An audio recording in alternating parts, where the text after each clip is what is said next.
That ball well to right field. It is Adios, high, amigo. It is far, and it is gone. Holy cow. Zane Harris crushed that one. A long drive towards right center field, and it's gone in the trees. Pitch from Braithwaite.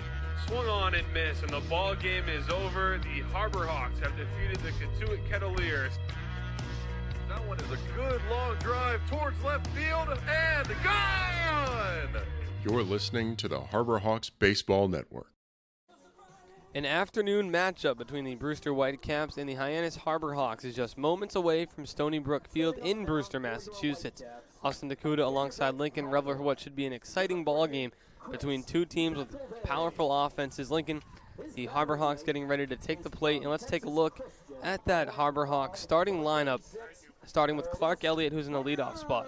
Yeah, Clark Elliott, like you said, starting off in the leadoff spot, sporting a 20-game on-base streak. We'll try to make that 21 here tonight. Dom Johnson will be in the second hole, playing in center field. Luke Mann, the third baseman, in the 3 hole, followed by Nick Romano at first. Zane Harris in the 5 hole at DH. Kyle Ball will be in the 6 hole. He'll be playing at shortstop, followed by Caleb Pendleton, the catcher. Mitch Hardigan in the 8 hole in left field, and Ryan Romano, the second baseman, will be in the 9 hole tonight with Hunter Furtado on the mound.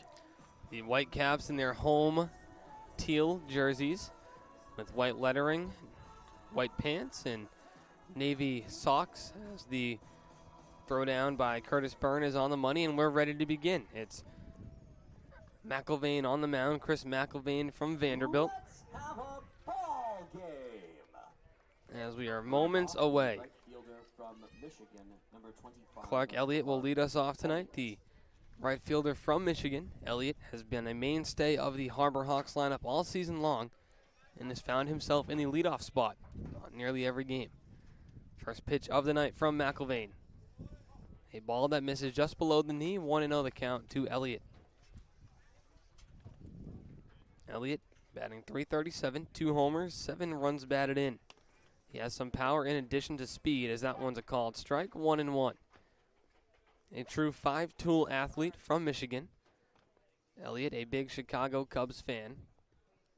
He stands in and crowds the plate from the left-handed batter's box. The right-handed pitcher McIlvain sends that one to Elliott as he flies it to left field. It's going to be just foul as it curves, but a foot or so to the left of the foul line down the third base line.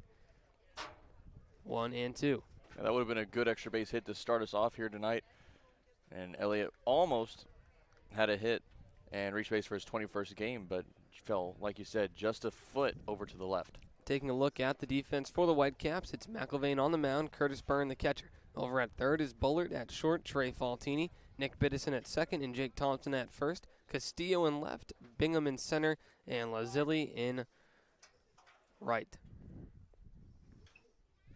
The 1-2 to Elliott.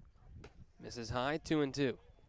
Elliott does a good job at working the count, staying alive, and making the opposing pitcher throw a lot of pitches to start off a ball game. The 2-2. Cut on and missed. A breaking ball in the dirt as Byrne tags Elliott for out number 1.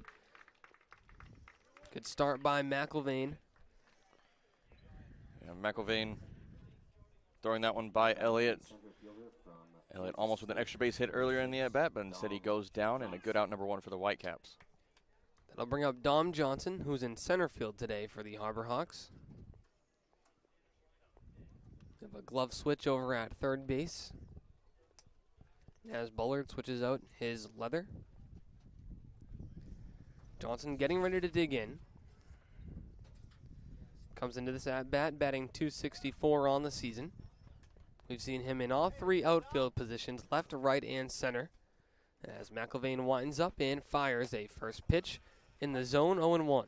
Yeah, this is tonight the first game in a while that we've seen Johnson in center field instead of Elliott. Elliott's played the past couple of weeks in that center field spot. Count now 0-1 to Johnson. McIlvain winds up and brings home a nasty breaking ball that gets Johnson swinging, 0-2. Head coach of the Vanderbilt squad where McIlvain plays, Tim Corbin, said that Chris is a pure baseball player, one of the most multi-talented players that's come into the program as Johnson tags that one to right field. Back on it is Lanzilli, and he makes the catch for out number 2. Corbin with some high praise for his pitcher, who's doing a good job so far against the Harbor Hawks. 2 up, 2 down. Yeah, McIlvain coming into tonight's game, 8 innings pitched, has allowed 10 hits, 7 earned runs, has only walked 1 batter this season, and he struck out 9. Make that 10 now with Elliott. His strikeout to walk ratio has been great this season. Been hit a little bit, but tonight looking to limit those hits and work deep into this ball game. The first pitch to Luke Mann is a ball, 1-0. Mann continues his stellar season as he blasted a home run in last night's ball game. The 1-0 on its way. That misses low, 2-0. Yeah, if you ended up missing last night's game, you can check that call out on the Harbor Hawks Instagram page or Facebook as well. Mann hitting .284, 5 homers, 26 runs batted in. The 2-0 is rocketed. That ball got off the bat in a hurry, but foul.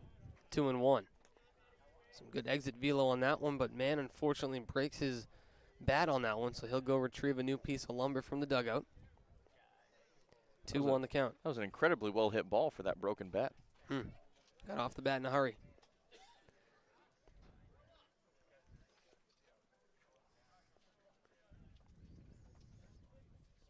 Now we're getting the bat that we're used to seeing Mann hit with, that red handle and brown barrel.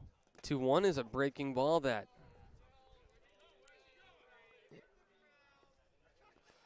Mann thought it hit him. The breaking ball misses low, and they will say it did not hit him. Brandon Johnson, the home plate umpire tonight, says no, it's just a ball. 3-1 as that one seemed to go through his legs. It did come incredibly close to his leg. I wouldn't have been surprised if it actually grabbed a little bit of his jersey, of his pants there. But 3-1 finds the zone, just below the knee. Full count, 2 outs here to Luke Mann.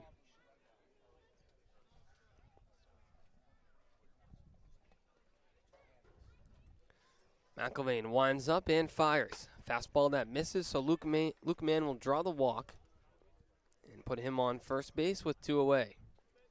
Good at bat by Luke Mann. Yeah, good job there from Mann. He was able to stay in the count there. Ended up drawing that walk, and he's the first base runner for the Harbor Hawks tonight. As mentioned, Mann had those 26 RBI, which is second in the Cape.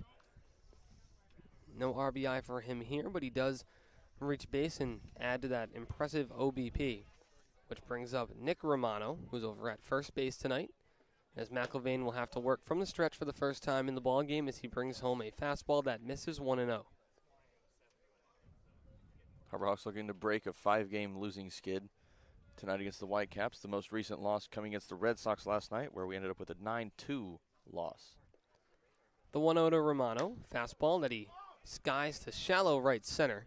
Back on it is Biddison. It's in the sun, but coming in and making the catch is Lanzilli, the right fielder, to end the inning. So Hyannis strands 1. We head to the bottom of the first from Stony Brook Field. Back in a moment on the Harbor Hawks Baseball Network.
Angus McCluskey, right-handed pitcher. You're listening to the Harbor Hawks Baseball Network.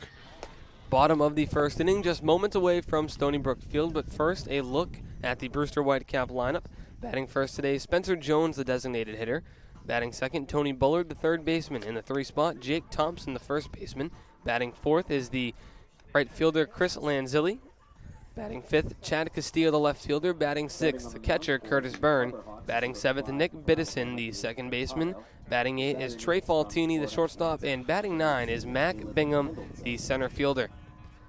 Lincoln, the Whitecaps have had a successful season, currently sitting at first in the East in the Cape Cod Baseball League. A good all-around team, so a tough matchup here tonight for the Harbor Hawks. Yeah, the Whitecaps, like you said, in first place. A win tonight would clinch that first place spot in the East, or a Harwich loss would also clinch that first place spot for the Whitecaps. Spencer Jones, an outfielder, but at DH tonight. Stands in the left-handed batter's box as the lefty Hunter Furtado brings home a first pitch fastball that is rocketed off the bat foul, 0-1. Hunter Furtado has started a few games now. He's also come in relief a couple of times, but has been inserted into the starting rotation after the loss of a few Harbor Hawks starters to the draft. The 0-1 is a breaking ball that finds the zone, 0-2.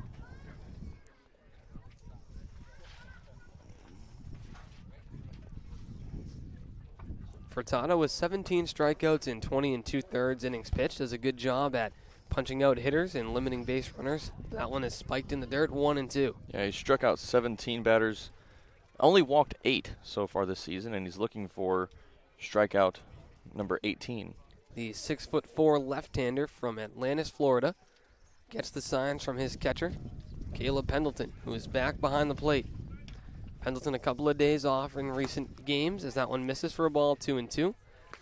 Had a little bit of an injury that he was recovering from, but he is good to go now.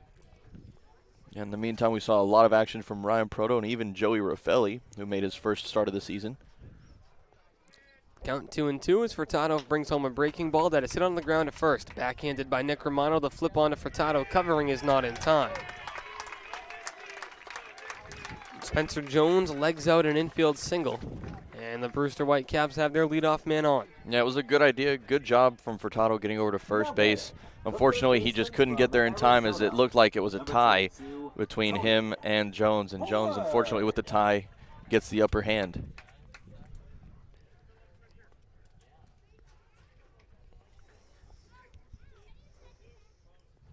Jones using all of that 6'7" frame to leg that one out as he gets his lead at first. The first pitch, a called strike. As Tony Bullard digs in. Over at third base tonight is Bullard. Batting .250 on the year. 1 double. And 4 runs batted in. It's Furtado's throw over, not in time. 0-1 the count to Bullard. Furtado comes set, gets the signs from Pendleton, and brings home a pitch. Hit on the ground to third. Luke Mann has it go by his glove into left field. As Bullard will reach base on what is probably going to be ruled an error. We will wait for the official scoring on that, but now the Whitecaps with their first 2 batters on to start the ball game. Yeah, Mann tried to get that one off the high hop that it took, but unfortunately it just fell right underneath his glove and rolled out into left field. Now batting, the first And an unfortunate situation for the Harbor Hawks to start this one off. In steps Jake Thompson, one of the best hitters in Cape Cod, hitting .276, 3 homers, 17 runs batted in, 8 doubles and 2 triples. Yeah, Thompson matching Clark Elliott with his on-base streak. 20 games for both of those players. 20 games to reach base safely consecutively. That's impressive for both of those guys. 0-1 the count after that fastball was fouled off by Thompson. He's got a 20-game on-base streak and a 6-game hitting streak going so far for himself. Looking to make that 21-7. Thompson stands from the left-handed batter's box as well. Furtado will step off. 20 walks, 23 strikeouts for Jake Thompson this year at the plate. One of the best walk to strikeout ratios in the league.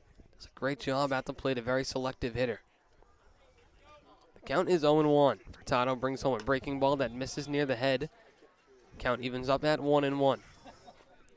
Still no score officially yet on that previous at-bat to Bullard. Nothing on the scoreboard. It will be ruled an error.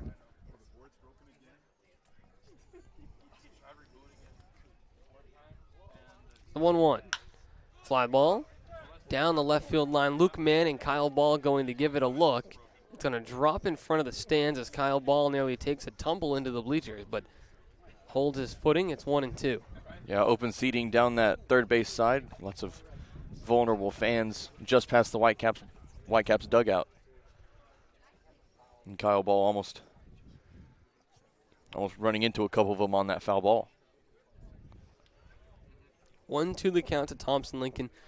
Furtado has a great curveball. Do we see him go to that pitch here? I wouldn't be surprised if we saw a breaking ball here. You can afford to give a breaking ball here on a 1-2 count. Furtado comes set and steps off again. Jones on second, Bullard on first for the Whitecaps. Their first two batters reaching base, and now a chance to do some damage with their three-hitter Thompson at the plate. Spencer Jones over at second has 5 stolen bases on the year. Has some good speed. The 1-2 by Thompson is driven to deep center field. Johnson's back on it. A few steps in front of the warning track makes the grab as Jones tags from second to third. The Harbor Hawks get an out as there's now runners on the corners for Brewster. Well, that was a loud fly out there to center field. You heard some oohs and ahs from the crowd here as that one went off the bat in a hurry. And fortunately, Johnson was able to settle right underneath it and make a good throw in to keep the runner on first at bay at least. Bullard still remaining on first. That brings up Chris Lanzilli, the right fielder, now heading to Arkansas for his first at-bat of the night, the cleanup hitter. Stands from the right-handed batter's box as Furtado, the left-handed pitcher, comes home with the first pitch that's skied to right center field, pretty well struck. Johnson nearing the wall and makes the grab a couple steps in front of the wall. The runner tags from first to second. He'll get in safely, and Spencer Jones will come home from third. So a sac fly RBI from Lanzilli. It's 1-0 Brewster. Good base running all around from the Whitecaps there. Bullard was able to extend to second on a very well-hit fly out. Spencer Jones, of course, easily coming from third, and the Whitecaps with an early 1-0 lead here. Chad Castillo will come to the plate for the first time in the ballgame. 2 away now for Furtado on the mound. Castillo stands in from the left-handed batter's box. An imposing figure at 6'4". First pitch from Furtado, a breaking ball, finds the zone, 0-1. Furtado has a good hook on that breaking ball. It comes in around 75 or so. 0-1 the count. Runner on second is Bullard with 2 away. Furtado a long pause and a couple of checks at the runner. He comes home. The 0-1, a fastball hit to third. Luke Mann will glove it, throw across the diamond in time. For out number 3, the Whitecaps strike for a run, thanks in part to a sac fly from Lanzilli. We go to the second inning with Brewster leading it 1-0 on the Harbor Hawks Baseball Network.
Hi, my name is Gary Calhoun. I'm the manager of the Hyannis Harbor Hawks, and you're listening to the Hyannis Harbor Hawks Radio Network.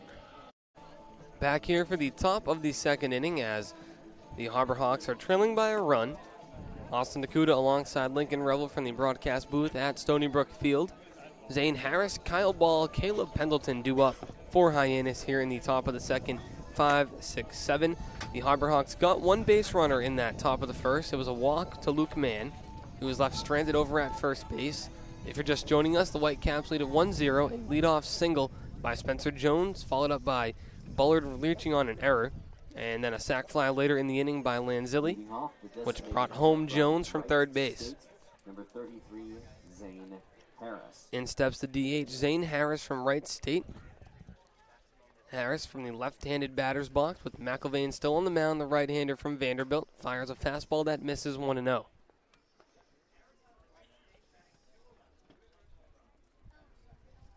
McIlvain at Vanderbilt in the 2021 season was 5-1 with a 4.34 ERA. He appeared in 22 games, made just one start. 45 2/3 innings pitched, 39 hits, and 22 earned runs. Count is 2-0 to Harris as McIlvain winds up and fires a fastball up in the zone that misses 3-0.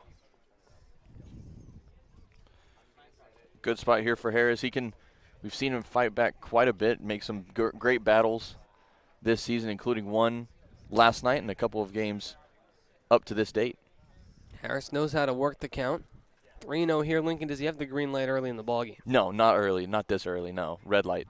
That misses for ball 4. 4-pitch walk to Harris to lead off the inning, and the Harbor Hawks have a base runner here in the top of the second.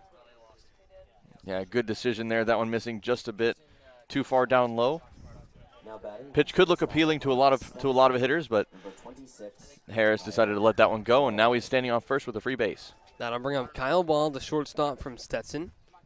Ball leads the Harbor Hawks in walks with 19. He's done a good job at getting on base for Hyannis this season. Comes in with the runner Harris on first and nobody out. McIlvain from the stretch. Kicks the leg and brings home a first pitch that misses for a ball, 1-0.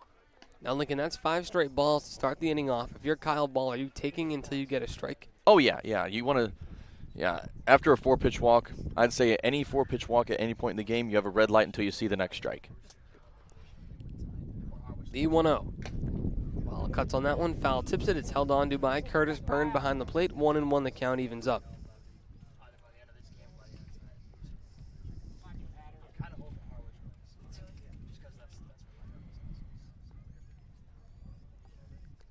The 1-1 to Ball misses below the zone, 2-1. Kyle Ball, a New England native from New Hampshire. The Red Sox are his favorite baseball team, with Xander Bogaerts being his favorite player. Count is 2-1. McIlvain comes set, lifts the leg and comes home. That one finds the zone, 2-2. The count evens up to Ball. It's a cool day here at Brewster. 77 degrees, very, very sunny. No clouds in view here from Stony Brook Field, and wind out of the north-northwest at 6 miles an hour. American flag blowing every once in a while out there near center field. 2-2 is skied to right field. Lanzilli puts the glove up to aid him from the sun, and he makes the catch for out number 1. Ball goes down on the F9. Third F9 the Harbor Hawks have had so far. Harris remains at first base with one away, which brings up Caleb Pendleton, the catcher. Yeah, ball with some good contact out there to right field. Unfortunately, it just went right to the glove of Lazilli, and a good first out for the Whitecaps. Pendleton back at the plate. He hasn't played in the ball game since July 26 against Catuit. And that 15-5 win we had against Catuit. Pendleton has a 7-game hitting streak going for himself. He hasn't played in the last 7, as mentioned, as he hasn't seen action since the 26th of July, but in the last 7 games he's played, he's got a hit in each of them. 0-1 the count here to Pendleton, the catcher from Florida Atlantic. Fastball finds the zone, 0-2. Yeah, Pendleton with that 7-game hitting streak has helped his average to 238. 7 of those 10 hits are part of the streak, as he's scored 10 times, hit 10 times, and he's walked 3 times this season.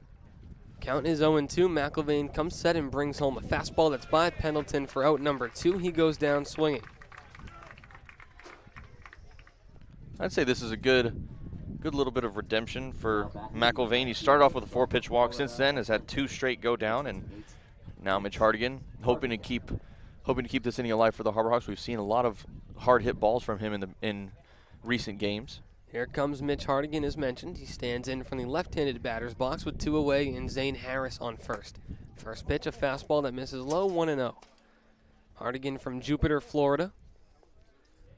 Attended Florida Atlantic University. A little bit away from home here, all the way up in Massachusetts. A long drive up from Florida. He made a stop in Connecticut on the way and has spent his summer at Sagamore Beach, as that one is fouled off. The count evens up at 1-1. In 2021 at Florida Atlantic, he ranked 3rd on the team with a .318 batting average.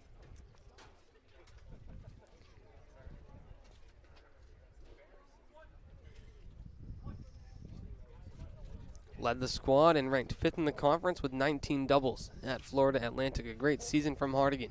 The 1-1 to him. That's chopped off of his shin and will go foul, 1-2.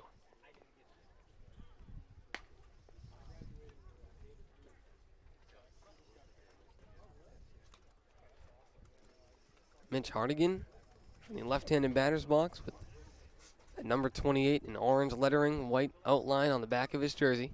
Has been a key to this Harborhawks offense when it's gotten hot. He's got a homer in the second half of the year and has really swung the bat well. The 1-2 is skied to left field.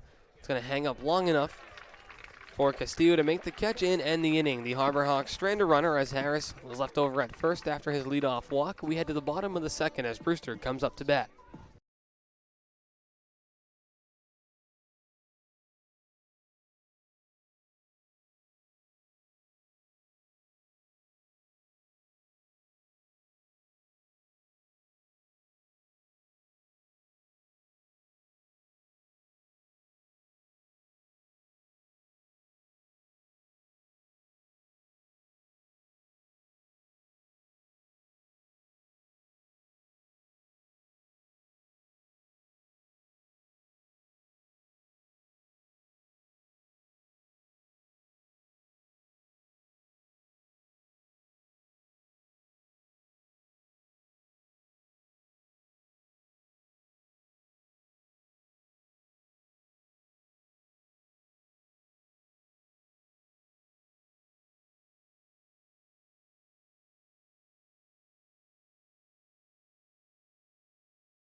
I'm Hunter Furtado, number 5, left-hand pitcher from Wake Forest.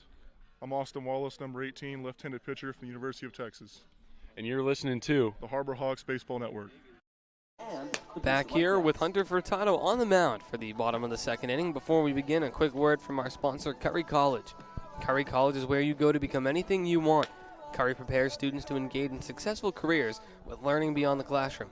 Explore undergraduate programs, NCAA Division III athletics, and continuing education and graduate studies, including fifth-year master's programs at www.curry.edu. Furtado on the hill, and taking a look at the Harborhawk defense. Pendleton behind the plate, Luke Mann at third, Kyle Ball at short. Over at second, back in the lineup, Ryan Romano. Over at first, his twin brother Nick Romano. Mitch Hardigan in left, Dom Johnson in center, Clark Elliott in right.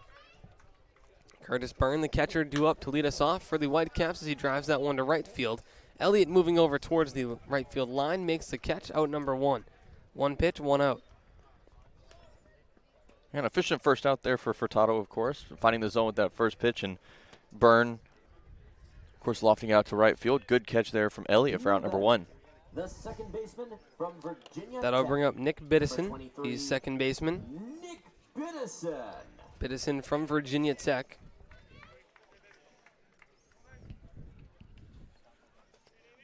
Batting 155 on the year. Furtado from the stretch fires a fastball that misses 1-0. Now both Romanos, as you mentioned, are on the right side of the infield at second and first. This is the first time we've seen both Romano brothers since the 25th of July. The 1-0. Called strike. 1-1. Ryan Romano has been out of the lineup for a couple of days with a minor injury. He's healthy. He's back in today. The 1-1. That one is lined to center field. Johnson charging in. He slides and makes the catch. Nice catch by Dom Johnson in center field, and there's 2 away. Yeah, fantastic catch from him, sliding forward into second base and making that grab. Just a fantastic catch for out number 2. From Texas, number 5. And we've seen a couple of athletic plays from Johnson. He robbed a home run earlier on in the season and now has a sliding catch in today's game.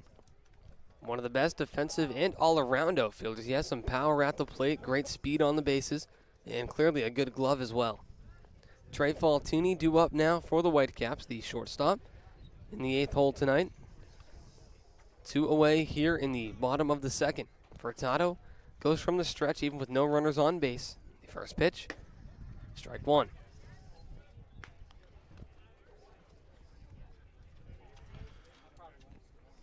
Faltini from the University of Texas, the undeclared major coming from Richmond, Texas, all the way up here to the Cape. Called strike on the breaking ball. Furtado ahead 0-2. Good efficient inning for Hunter Furtado, throwing a lot of strikes in the zone. Hasn't had to throw that many pitches. Gets the signs from Pendleton. Furtado brings home a fastball called strike 3. Furtado retires the side in order. Great inning by Furtado as we head to the 3rd. Brewster leads it 1-0 on the Harbor Hawks Baseball Network.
Hi, my name is Gary Calhoun. I'm the manager of the Hyannis Harbor Hawks, and you're listening to the Hyannis Harbor Hawks Radio Network.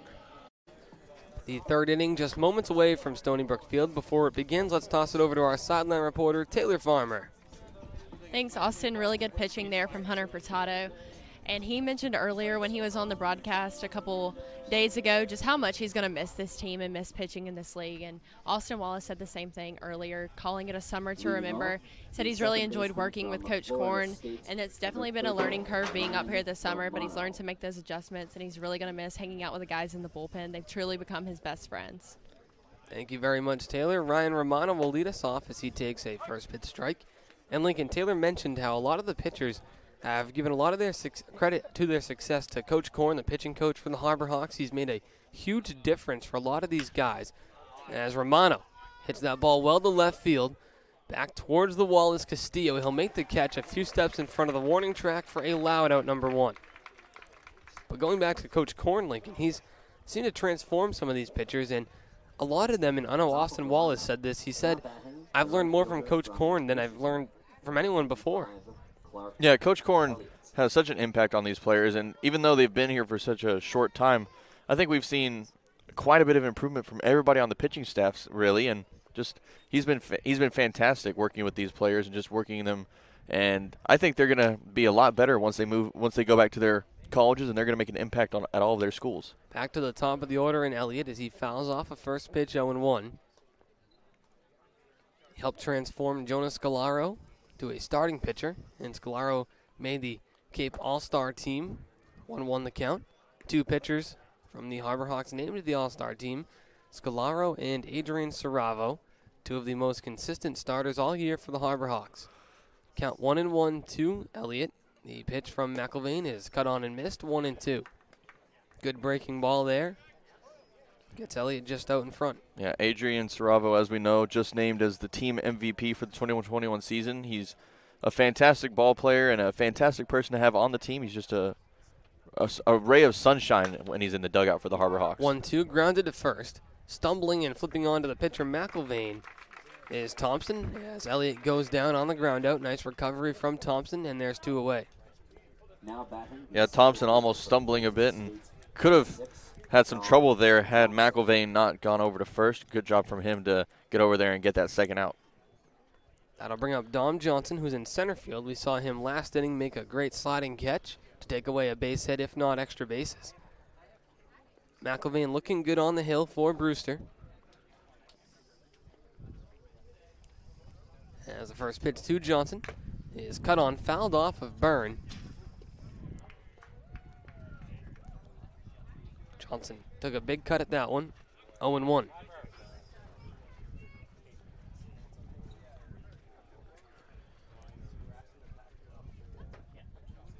Now McIlvain is a sophomore, 2021. Had at least a strikeout in 17 of his 18 appearances for the Commodores. He already has 2 strikeouts here tonight. 0-1 the count. McIlvain winds up, brings the glove over his head and comes through as that one is a ball, misses. 1-1 the count.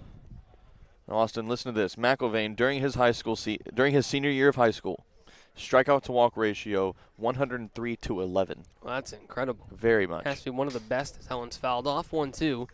He's got a chance to punch out another here. And as mentioned, coming into this start, he only had 1 walk in 8 innings. He has walked 2 tonight, but typically he does not allow the free pass, which will lead you to great success as a baseball player. Yeah, definitely. If you can limit the number of free bases that you give out, you'll win a lot of games. Quite a lot of games. The 1-2 from McIlvain.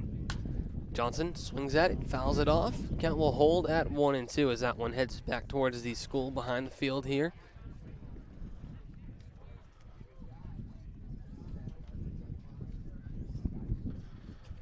A little bit of wind blowing in. Not too much. Here at Stony Brook Field, it's 3:15 to left, 3:95 to center, and 3:21 to right. As that one misses for a ball, 2-2 the count with 2 away. Johnson has 2 homers and 11 RBI on the year. He's got some good pop. One of those to right center, one to left field. Can hit to all fields really well. The 2-2 from McIlvain. Misses low, 3-2. Johnson will be attending Kansas State to continue his baseball career. At the conclusion of the Cape season, he heads back home to Oklahoma for about a week before heading over to Kansas State. The 3-2, fastball driven down the third base line. It's going to be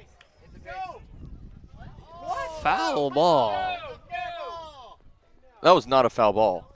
Not even close to foul ball. It bounced over the bag, and then it landed past the bag in fair territory. And Travis Poole, the third base coach for the Harbor Hawks, going to have a discussion with the third base umpire. Yeah, that's not even close. And the third base umpire motioned it fair, and then about a couple seconds later yelled, "Oh, foul, foul." Count will go to 3-2. 2 away. Johnson turned on that pitch and hit it hard. Fortunately, it just goes foul. Should have been an extra base hit. The 3-2. Hit hard up the middle, so Johnson will take care of it with a base hit. He's on first base now with 2 away. Good way to bounce back from Johnson. Yeah, still a good piece of hitting there from Johnson. He was robbed of an extra base hit, but getting on base with a single there and the first hit of the game for the Harbor Hawks. Johnson with good speed at first base as well. 11 for 12 with stolen bases. That 11 leads the team. Clark Elliott, Ryan Romano, Caden Rose all have 7 as Johnson's off on the pitch to second. The throw not in time. A stolen base for Dom Johnson as he's now in scoring position with 2 away. The entire Whitecaps team thought that was the third out. They were all heading towards the dugout, and Johnson called safe. Great stolen base for him there. His 12th of the season. That pitch to Mann missed for a ball, 1-0. Luke Mann here, second in the Cape with RBI. with 26, and he's got a chance for number 27, who's standing on second base. The 1-0 as Johnson's off to third. Man swings at that one, pops it foul, drifting towards the Whitecap dugout, and it lands well out of play, 1-1.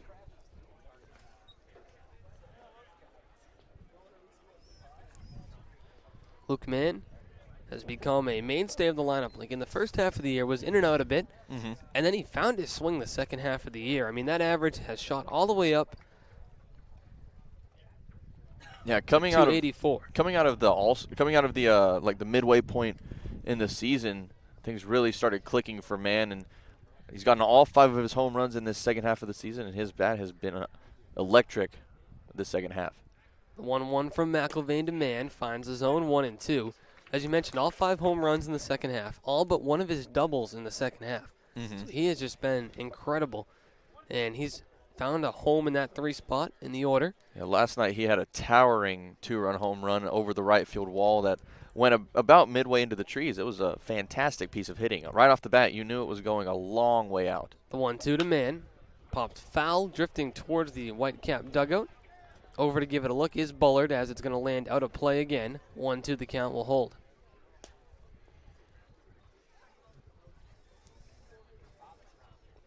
Mann also pitched an inning this year, as we mentioned a couple of times on the broadcast. 1 1/3, no earned runs against Bourne. He unfortunately took the loss, but worked a 1-2 3/8 out of the pen. In the same game, he hit a solo home run.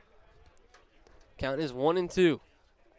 McIlvain comes set, brings home a pitch in the dirt. 2-2, good block by the catcher, Curtis Byrne, which keeps Dom Johnson over at second. Yeah, base hit here would be huge for the Harbor Hawks. Tying this game would be very nice for the momentum of the team this early in the game. That tying run in scoring position at second base.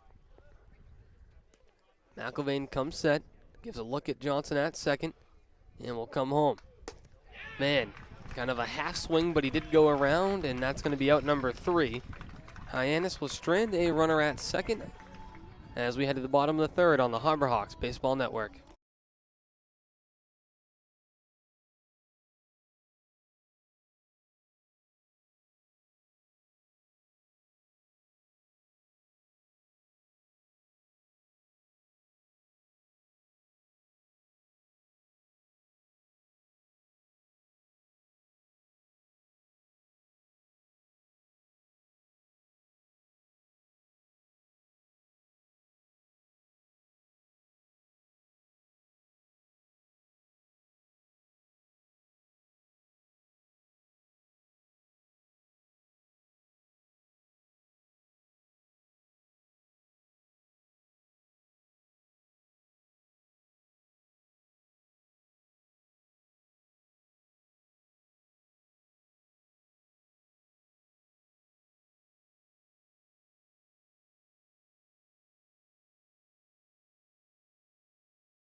I'm Ryan Proto, catcher at UMass Lowell, and you're listening to the Harbor Hawks Baseball Network.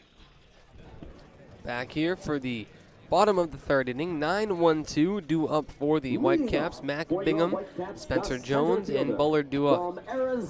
Austin DeCouta, Lincoln Revill here with you from Brewster, Massachusetts.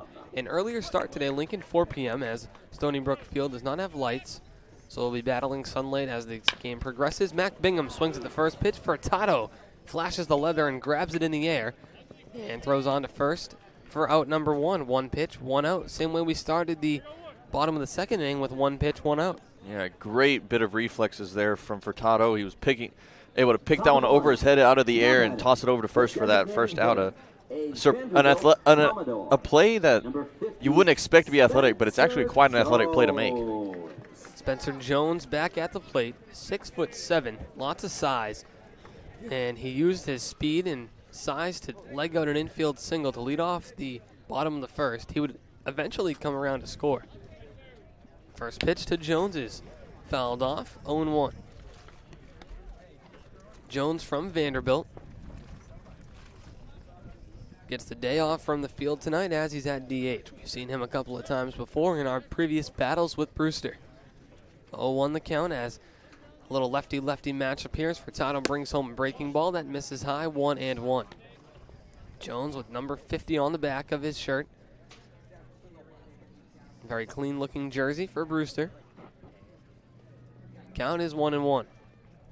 Furtado comes set from the stretch, brings home another breaking ball. That one hangs up a bit over the jumping glove of Romano into right center field for a base hit.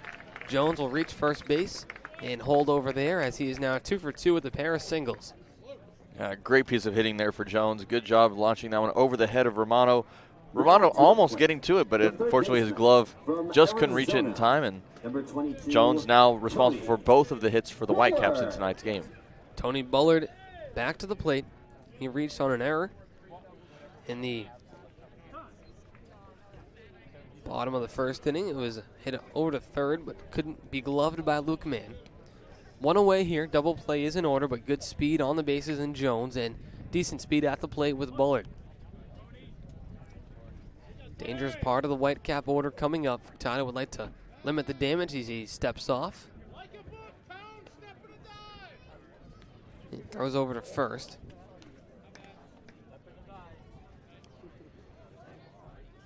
Jones has a big frame over at first. He can get quite the lead over there and still dive back as that one is lined into left field for a base hit. Back-to-back singles for Brewster, and now they have runners on first and second with the meat of the order coming to the plate. Bullard now reaching base twice in today's game. First time on an error, and that time his first official at-bat turned single as he sits 1 for 1. First baseman from Oklahoma State, number 17, Jake. Excuse me, 1 for 2, that is.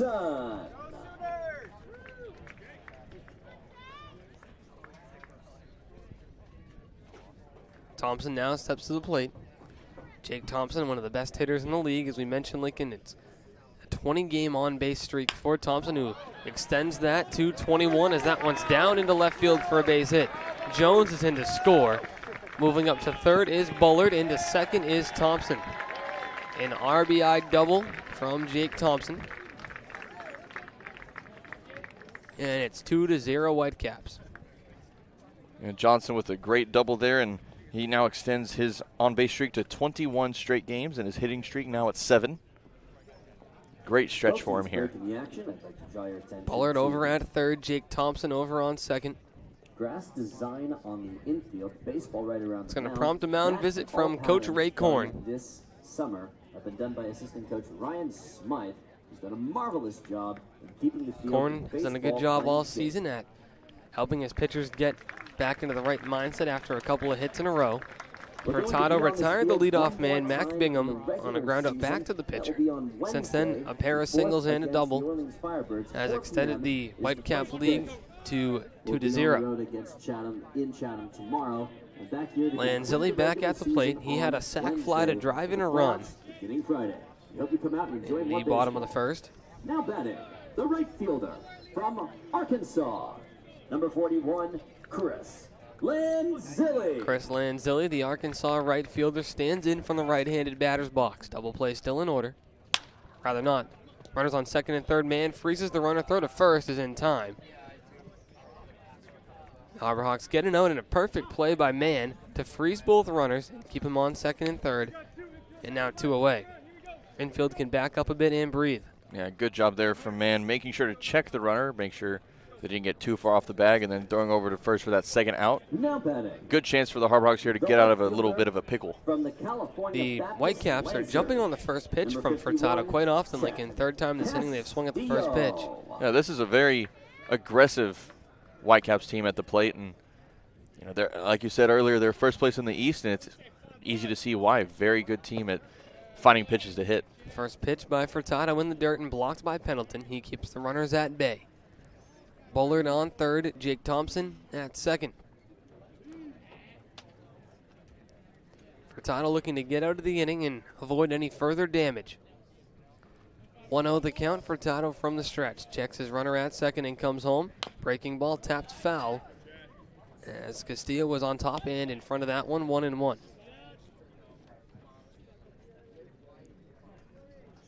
Castillo, of course, 0 for 1. Batting .333 now. 16 hits to his name and 7 RBI this season. Lefty-lefty here. Furtado likes to throw that breaking ball to left-handed hitters. The 1-1.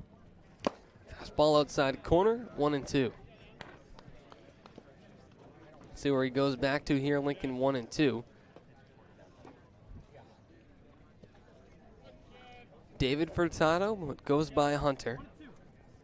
Has had a long season with the Harbor Hawks, was one of the original roster members, and has done a good job, whether asked to be out of the bullpen or in the starting rotation, as that one's fouled off. The count will remain 1-2. Another good breaking ball there from Furtado, and as you mentioned, he loves throwing it to left-handed hitters, and in general, he likes going to that breaking ball, and it's been a great asset to have and a big reason why he has now 18 strikeouts on the season. Count is 1-2. Furtado gets the signs from Pendleton and comes set. He'll look at his runner around second. That's Jake Thompson. Big leg kick, the 1-2, a fastball that is just tapped foul by Castillo, who stays alive. Castillo doesn't want to go down in this at-bat. Of course, he's fighting everything off. Good battle here. He has some power with those 2 home runs and 7 RBI. Have to be careful to him. The sun is very tough, as you can see the outfielder with their gloves up before the pitch, trying to shade the sun a bit, especially on the right side. Elliott having some trouble out there seeing, even with sunglasses on. Tough day to be an outfielder. 1-2 the count with 2 away. And the sun's starting to make its descent down towards the tree line, and as the game goes on, before it gets to the trees, it's going to be really bad for those defensive players on the right side of the infield, or the field in general, that is. 1-2 misses. The count evens up at 2-2. 2-2, 2 away. Furtado gets a series of signs from Pendleton and agrees on what the call is. The 2-2. Breaking ball, cut on and missed. Furtado gets out of further trouble. The Whitecaps do get one, but they score a pair in scoring position as we head to the 4th on the Harbor Hawks Baseball Network.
I'm Luke Mann, third baseman from University of Missouri, and you're listening to Harbor Hawks Baseball Network. Number 34, Nick Romano. One of the two Romano twins ready to lead us off in the top of the fourth. It's Nick Romano, the first baseman, who drives a fastball up the middle for a single. One pitch and one hit now, as he did not miss that one. Yeah, great piece of hitting there for Romano.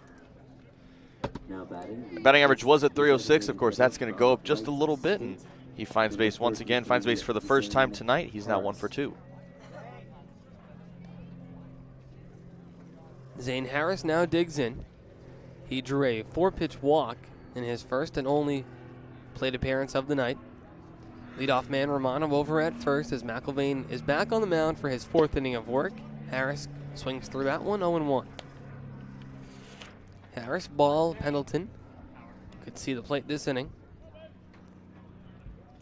Harris, the DH today from Wright State. Finished his 2021 season in the top 100 in the hitters in the nation. The 0-1. In the dirt and blocked by Byrne. It gets far enough away down the third base line for Nick Romano to advance. Good base running by the DH, first baseman in Romano, who advances to second base on the wild pitch. Yeah, Romano with his first stolen base of the season. And, well. Wild pitch. Yeah, okay, so, yeah, all right, fair enough. Free base, I'll say that. Free extra base. 1-1 the count. Harris, good chance to bring home a run and try to get their first run on the board. Cut on and missed, 1-2, Hyannis. 2 hits on the night. The Brewster scoreboard, I think, has a little bit of an outage in that area. No runs, 2 hits, 1 error for the Harbor Hawks, 2 runs on 4 hits for Brewster. 1-2 the count to Zane Harris. McIlvain comes set. Brings home a fastball that Harris chops foul as it hits him on the foot, and may have also broken his bat in the process. Yeah, he knew right as soon as he hit it, he knew it was broken, and now he goes for his Harbor Hawks colored bat, that blue barrel, light colored handle, and logo in bright orange.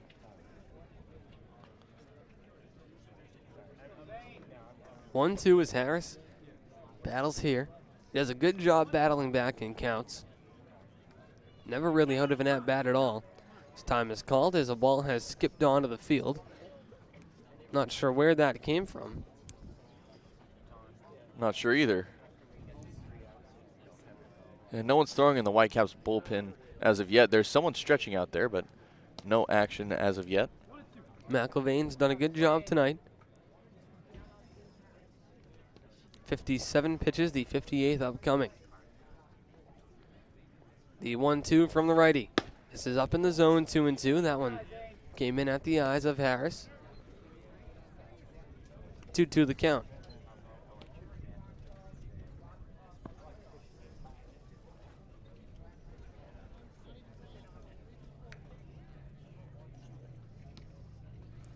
Harris, the left-handed batter's box, looks to drive in Romano on second. The 2-2. Hard hit grounder, foul down the first base line. And Harris has now broken another bat. Oh, no. That is 2 in the at-bat. An expensive at-bat for Zane Harris. Yeah, he's quickly running out of lumber here. It's a shame. That might have been my favorite bat that I've seen this season, you know? It's a beautiful bat that he had. Maybe I'll give it to you. Once it's broken, you that'd be nice. Bring it home for a souvenir. That'd be cool. I'll get an autograph from him. He'll get his third bat of this at-bat. This one here, just traditional wood bat. 2-2 the count.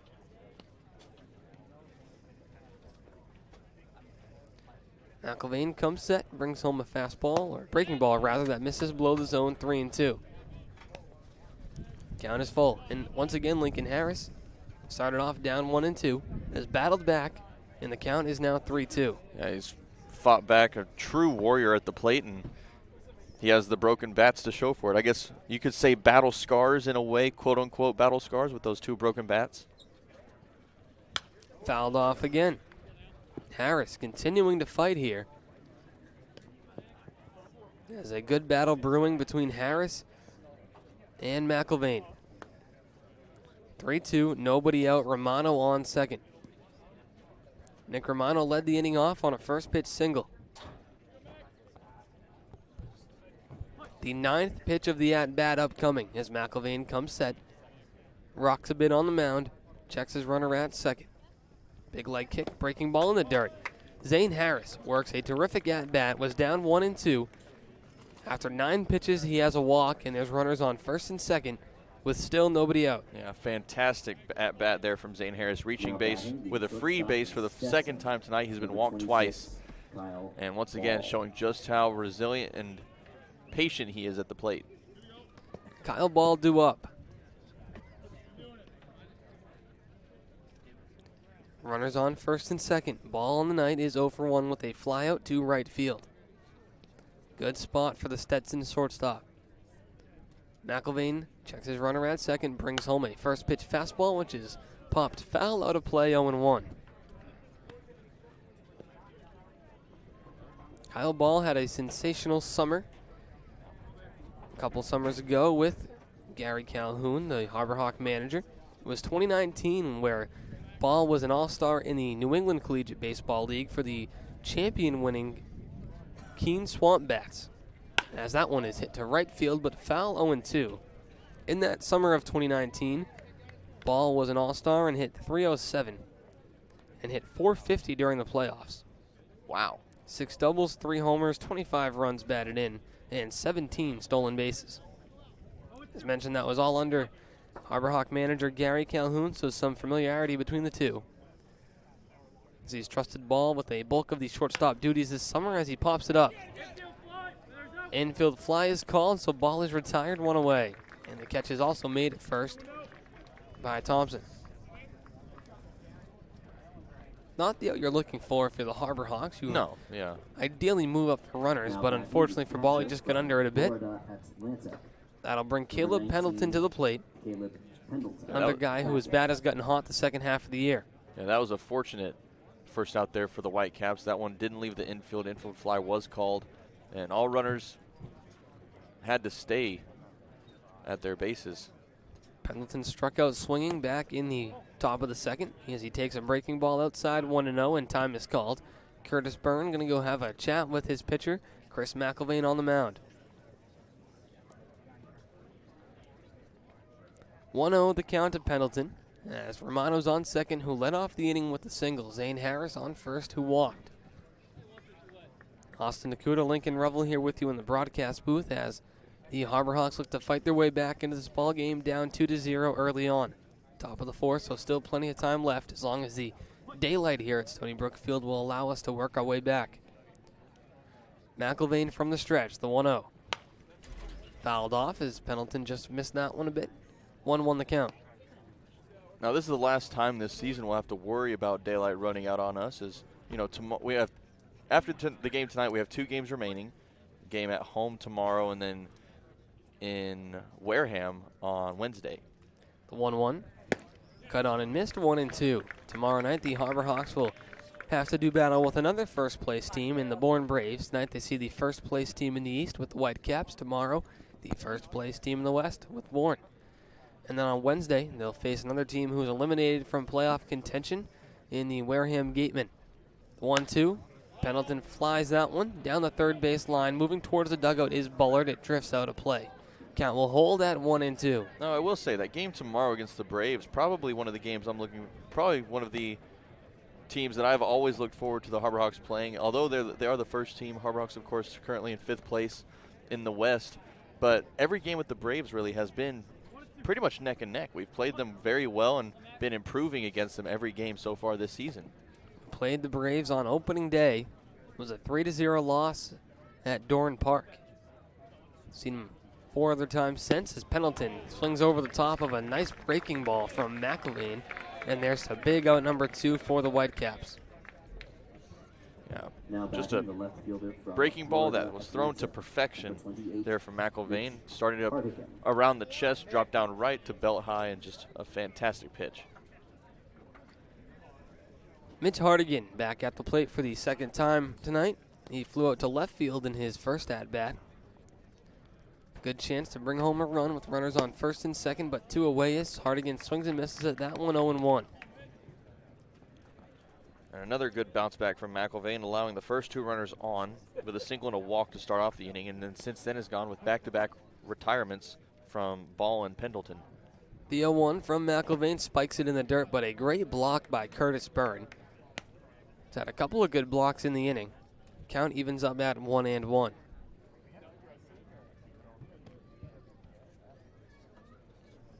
Good-sized crowd here in Brewster to see their Whitecaps do battle with the HarborHawks. A few HarborHawk fans have made the trip as well from Hyannis. The 1-1. Inside, 2-1.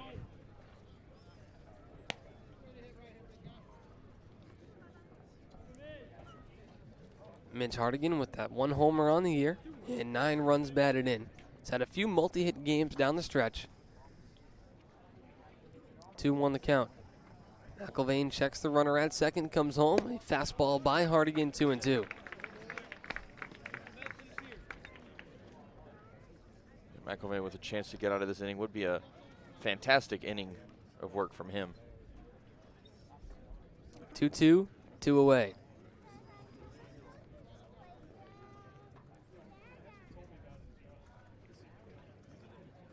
McElvain, a long pause, leg kick, brings home a fastball that Hardigan fouls off and stays alive, so the count will hold at 2-2, 2 away. Now, earlier in the year, Lincoln was using a good luck hat. He would shake on 2-2, 2 away, but I think it's been retired. It has. After a string of unsuccessful shakes, I guess. I haven't used it in, 4 or 5 games now. I think it's just time. With only 2 games left after tonight, I think it's time to just leave it out for the rest of the season. Hardigan flies that one to left. Castillo's under it. He makes the grab to end the inning. Hyannis strands 2 as McElvain works his way out of danger. 2-0 Brewster as we head to the bottom of the 4th.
I'm Ryan Proto, catcher at UMass Lowell, and you're listening to the HarborHawks Baseball Network. Number 36, Curtis Byrne. Curtis Byrne, the Texas Christian catcher, leads us off here in the bottom of the 4th. Austin DeCouta, Lincoln Revill in the broadcast booth as Hunter Furtado is back on the mound for his 4th inning of work. A good outing so far for Furtado, just 2 runs, 1 of them earned. 2 strikeouts across those 3 innings. Byrne, Biddison, Faltine due up for the Whitecaps, who hold a 2-0 lead, 2 runs on 4 hits. The 1-0 is hit to third. Luke Mann He's playing the hole to throw across the diamond in time. An impressive out number 1 as Luke Mann continues to make rather difficult plays look routine. Yeah, Luke Mann, like we know, has put together quite the highlight reel for himself this season. Just making another great play over there, coming on quite a ways from his position at third base to make that grab and throw it over to first for that first out. A good play overall. Nick Biddison now at the plate. Biddison 0 for 1 with the fly out to center. He takes a ball, 1-0. Furtado with a good fastball, curveball, changeup mix. We've seen that curveball featured a lot tonight. The 1-0. Fastball by Biddison and 1-1. Furtado joined the broadcast a week or so ago, Lincoln, and provided some great insight what it's like to be a pitcher. Yeah, he did. Furtado, along with Cooper McKeon, came on the broadcast with me during that 15-5 win against the Kettleers last week, and they did a fantastic job on the broadcast. Talking about one thing that Furtado mentioned quite a bit was how nice it is to have such a solid defense that he has with his Harbor Hawks team. That's fouled off, 2-2 the count. McKeon and Furtado both kind of said something similar. They said how fun it is to pitch, and McKeon said today in his interview with Taylor Farmer that there's no better feeling than striking somebody out when you're on the mound. Oh, yeah, I'd agree with that. The 2-2 breaking ball that slipped out of the hand a bit from Furtado, misses high and out, 3-2 the count. Yeah, the feeling of striking someone out from the mound, in my opinion, is definitely one of the best feelings in baseball. That or hitting a home run. I don't know what that feeling feels like. The 3-2 fouled off. I never did get a home run. I got close, but I never got one over. I only had a few, not many.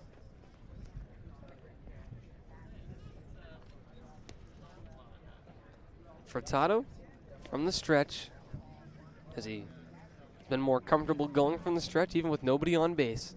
3-2, 1 away in the inning. Biddison looking to work a tough at-bat as he flies that one to center field. Johnson broke in, now will retreat back and makes the grab. 2 up, 2 down here in the bottom of the 4th. Yeah, that one almost went bad. Johnson started coming in on it, and then he took a little slip and had to regain his composure, get back to his feet before getting that out, and that almost turned into an extra base hit. And your first step is always back, and Johnson did take a half step back, but then sprinted in a bit and didn't realize he had gone too far, and then returned back. So a little bit of back and forth, but he makes the catch. It looked like it was going to be trouble, but luckily for Hyannis, it wasn't. Trey Faltini in now at the right-handed batter's box as he swings by that one, 0-1. Faltini went down looking. One of the 2 strikeouts Furtado has tonight. There is action in the Whitecap bullpen as that breaking ball from Furtado misses 1-1. Tough to see if there's any action in the Harbor Hawk bullpen. We've seen Furtado go 6 innings before. 1-1 the count. Breaking ball fouled off. Nice pitch from Furtado. 1-2 the count. Faltini in his season at Texas in 66 games, finished with a .249 average.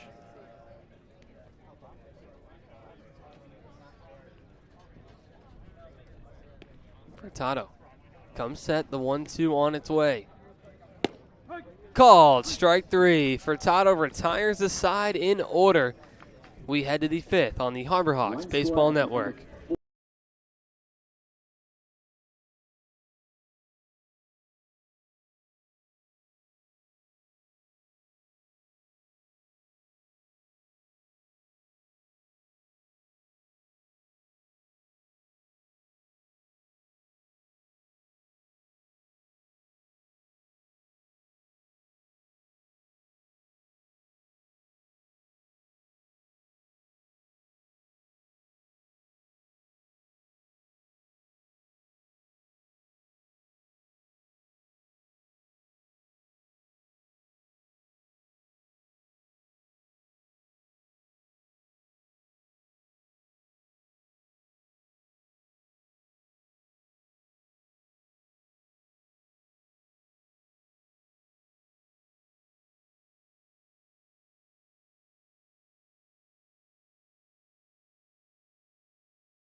Hi, my name is Gary Calhoun, and I'm the manager of the Hyannis Harborhawks, and you're listening to the Hyannis Harborhawks Radio Network. Ryan Romano back at the plate to lead us off in the top of the fifth. He takes a ball 1-0. Romano 0 for 1 on the night. He flew out to pretty deep left field. Austin DeCouta, Lincoln Revill in the broadcast booth for the rest of this game between the Whitecaps and the Harborhawks. 1-1 the count as McIlvain finds the zone with the fastball. McIlvain's looked good tonight for Brewster. No runs allowed yet through 4. 1-1 is hit hard and deep to right field. Back on it is Lanzelli in front of the wall, makes the catch. Romano has hit the ball twice now, Lincoln, but unfortunately is 0 for 2. Yeah, fly ball to both sides of the outfield tonight, and both of them got pretty close to the wall. And some great hitting from him. Unfortunately, he just couldn't get it down and couldn't find open grass. That'll bring up Clark Elliott, who's in right field today. He's 0 for 2 on the night, a strikeout and a ground out on his line. First pitch from McIlvain. Popped up over towards third. Bullard is near the third base bag, steps on the bag, makes the grab, and there's 2 away. Yeah, quick 2 outs there for McIlvain so far. Only 4 pitches to his line this inning, and he has 2 outs already. As mentioned earlier, there is action in the Brewster bullpen as the right-hander, Teddy McGraw, gets loose. Dom Johnson now due up. He's 1 for 2 tonight with a single and a stolen base. Stolen base number 12 as he leads the Harborhawks. The first pitch, Johnson swings at it, flies it to shallow right field. Coming in and going out, actually, is Biddison to make the grab. So 3 players converge on it, but the second baseman, Biddison, comes away with it as a quick 1-2-3 inning is in the books for McIlvain as he's through 5 scoreless for the Whitecaps on the Harborhawks Baseball Network.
I'm Hunter Furtado, number 5, left-hand pitcher from Wake Forest. I'm Austin Wallace, number 18, left-handed pitcher from the University of Texas. And you're listening to the Harborhawks Baseball Network. Hunter Furtado back on the mound for his 5th inning of work. Before he begins, I'm going to toss it over to my broadcast partner, Lincoln Revill, who will take over play-by-play duties for the rest of the way. Lincoln?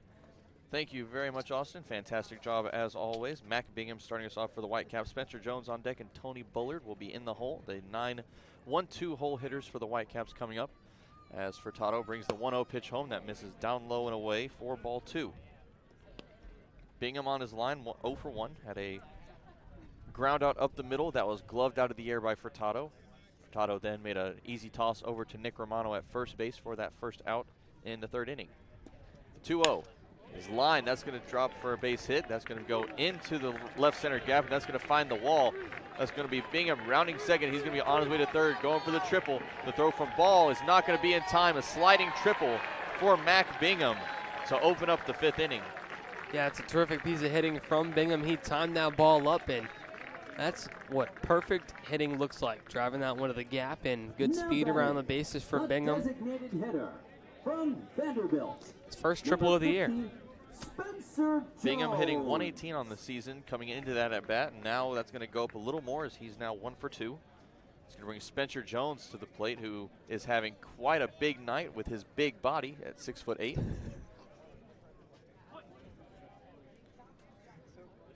Lanky arms and legs helping him speed his way around the bases. He has 2 singles on his line as he's reached home twice.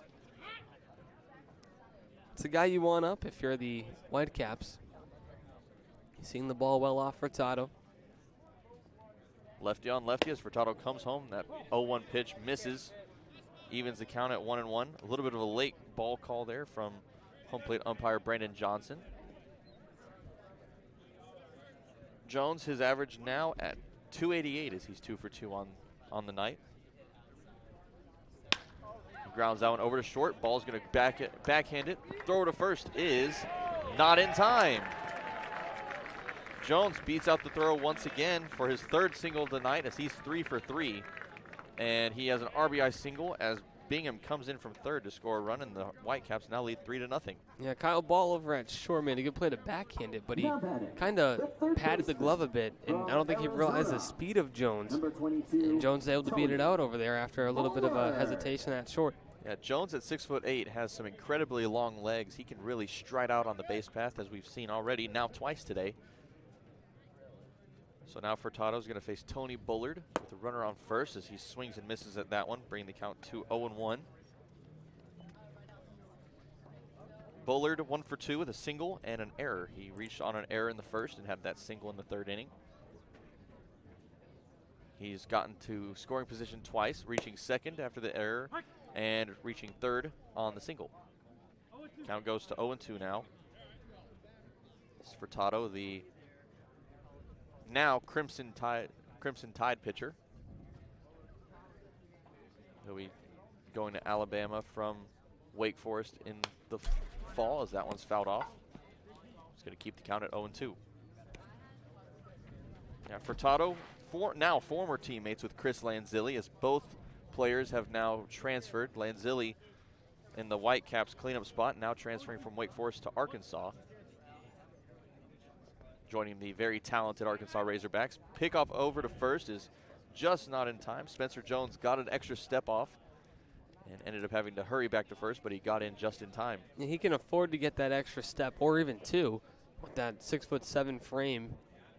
Uses all of it to dive back to the bag, and for him, a step and a dive away is a much larger step than a lot of guys. 0-2 pitch swung on and missed. Bullard goes down for the first strikeout of the 5th for Hunter Furtado. Furtado now with 4 strikeouts on his line tonight. Good pitch by Furtado to get that one by him, and now you have a dangerous hitter with Jake Thompson up. So double play in order. You try to keep this low in the zone, whether it's your fastball or even the breaking ball. Try to get him to roll over on something.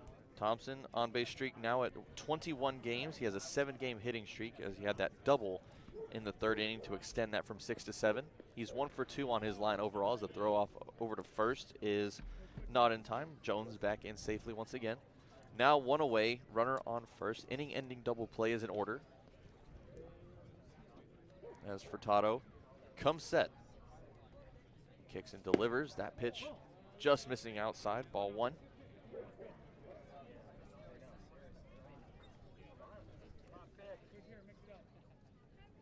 Thompson at first base for the Whitecaps, batting .280 on the season after that double last inning in his last appearance. The 1-0 from Furtado. He is actually going to toss it over to first. Once again, not in time. Jones back in easily.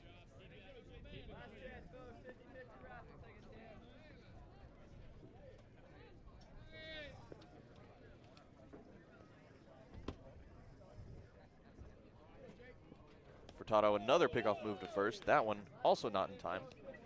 And that one brought Nick Romano off the bag a little bit. He barely got his glove on it. We're going to stay at 1-0 with one away. See where Furtado goes here, 1-0. Don't want to get too predictable. Hit opposite field over towards the left. That's going to be Hardigan backing up on it, and he's going to make the grab for out number 2. Jones is going to get about halfway to second before retreating to first. And that is now 2 away with the runner on first for Chris Lanzilli. And Furtado came in with a fastball low in the zone, but Thompson was still able to get under it. Luckily for Furtado, he got under it enough for it to hang up for Hardigan, and a big out number 2.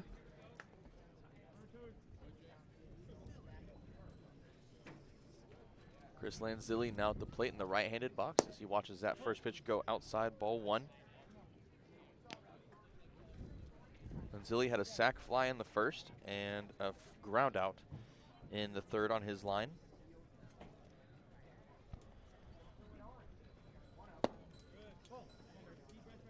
Ball misses down low, 2 balls and no strikes, now the count. Lanzilli from Stony, Mass.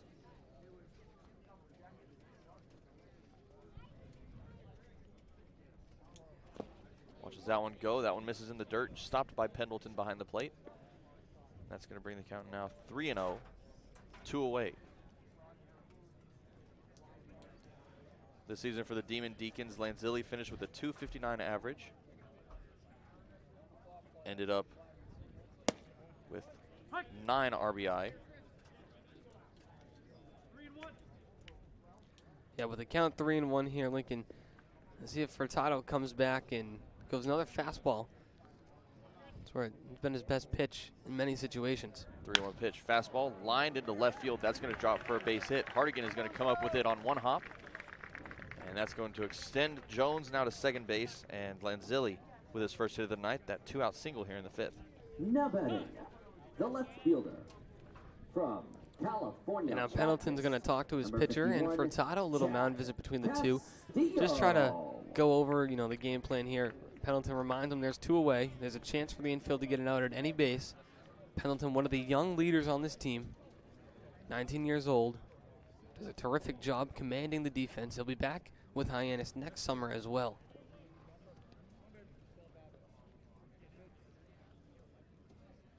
Chad Castillo now at the plate.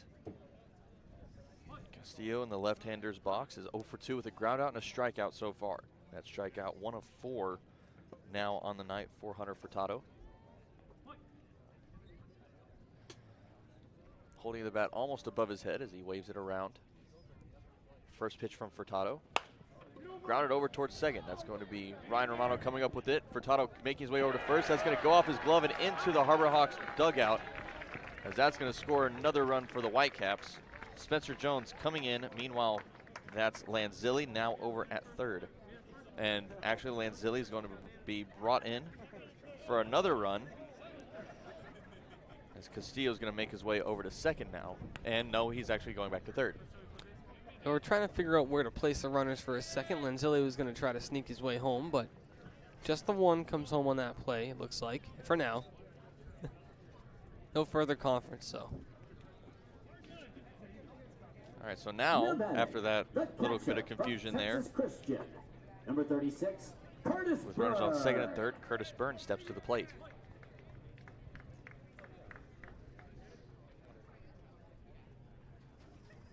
Burn 0 for 2 as he watches that first one go by for ball 1.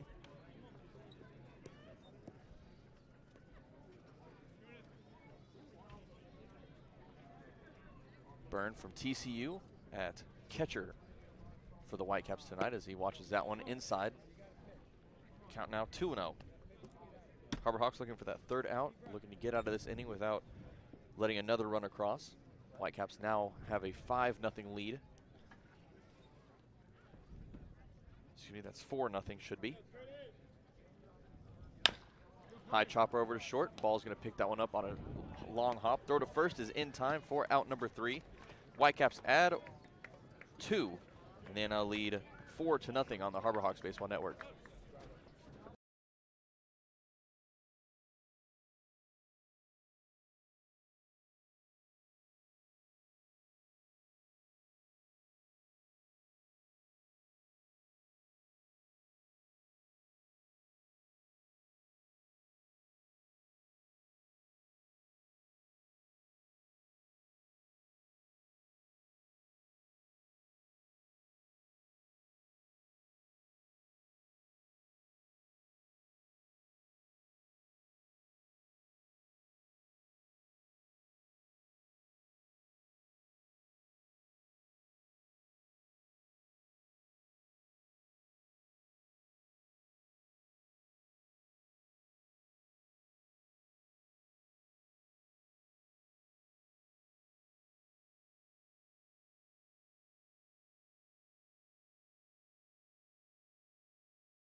Angus McCluskey, right-handed pitcher. You're listening to the Harbor Hawks Baseball Network.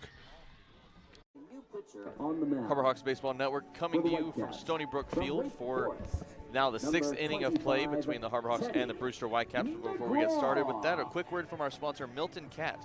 For sales and rentals of Caterpillar machinery, generators, and marine engines, visit miltoncat.com, your area cat dealer. Milton Cat, the Cape and Islands Caterpillar dealer, is proud to be a sponsor of today's Harbor Hawks and Whitecaps game. Due up for the Harbor Hawks now is going to be Luke Mann, Nick Romano, and Zane Harris as Mann prepares himself in the on-deck circle. Mann is 0 for 1. He walked in the first and had a strikeout in the 3rd inning of play.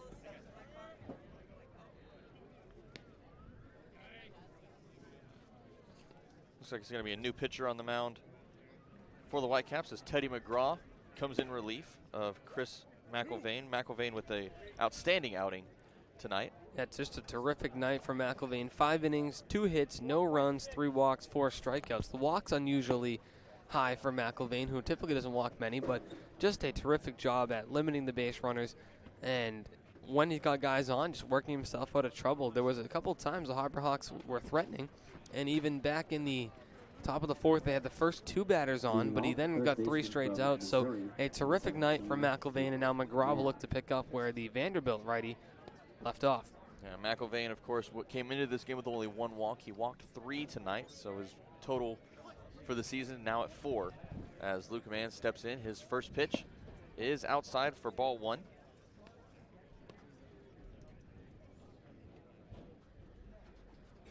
Luke Mann, of course, from Missouri. The 1-0, hefty swing there, can't find it. 1-1 now the count.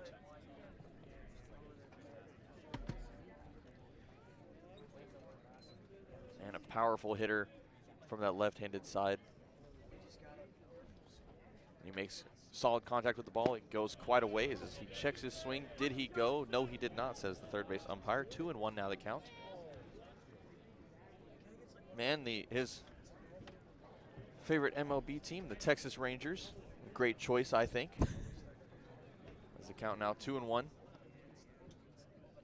McGraw brings that fastball down low, swing and miss for strike 2. 2-2 now the count.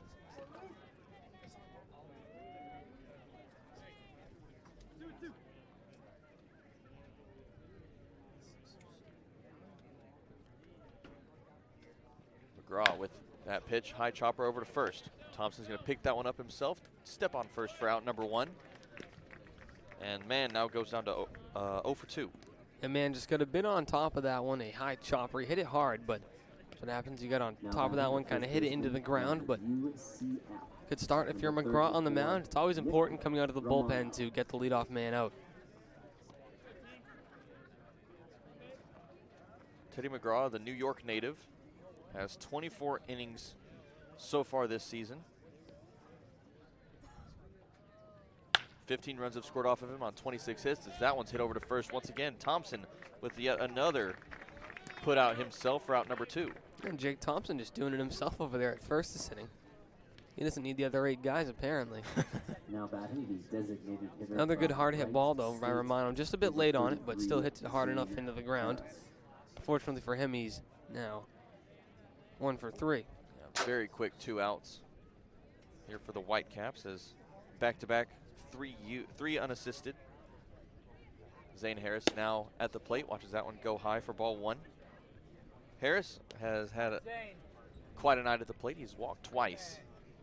You know, a 4-pitch walk and then a 9-pitch walk, so a little bit of everything. He is the best on this team at working the count. Another chopper over to first. Thompson going to pick that one up himself, step on the bag. A complete 3 outs for Chris Thompson. He does everything himself, apparently, as we head now to the bottom of the 6th.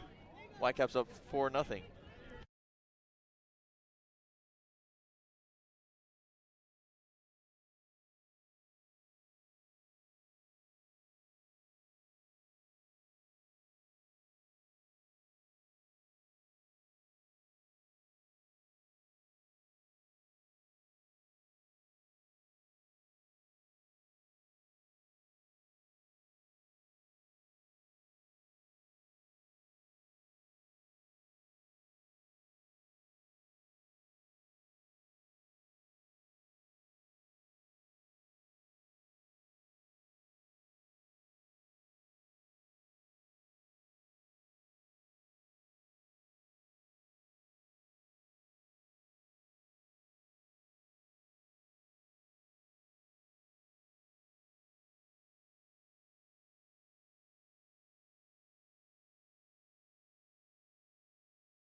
I'm Luke Mann, third baseman from University of Missouri, and you're listening to Harbor Hawks Baseball Network. The Whitecaps coming back to the plate for the bottom of the 6th inning. Nick Biddison, Trey Faltini, and Mac Bingham are due up for the Whitecaps here as Nick Biddison steps up. He's been in time with Furtado's pitching all night long. He has 2 flyouts, both to center field on his line. 6, 7, 8 for the Whitecaps, struggling a bit tonight. Combined over 7, Biddison looking to break that. He lofts that one out towards right field. That's going to be Elliott coming over and making the grab for out number 1. Biddison now going to a different part of the field for his 3rd appearance as he goes down with an F9. Great play out there by Clark Elliott, showing off his range in right field, and that's a tough play to make with the sun and the distance he had to travel, but he got it done. The sun continuing to go down here at Stony Brook Field as shading now covering the third base line. Bit of shade starting to creep towards the pitcher's mound. That first pitch coming into Trey Faltini is fouled off, 0-1 the count. Faltini is 0 for 2. He's gone down twice, both with backwards Ks. I think he'll be swinging out of his shoes if he gets down on 2 strikes this time. If you're at the plate, you just never want to go down looking, and especially 3 times in a ballgame would be tough. Yeah, we talked earlier about how one of the best feelings is striking out a batter from the mound. One of the worst feelings, I think, is striking out looking. That one lofted. It's heading into right field as well. That's Elliott coming underneath it, and he'll make the grab for out number 2. A pretty routine play there for Elliott in right field. And although the Whitecaps have 4 runs, I thought Furtado's done a good job on the mound. They've hit him a bit, but he hasn't really walked guys. He's done a good job at being in the zone and making competitive pitches all night long.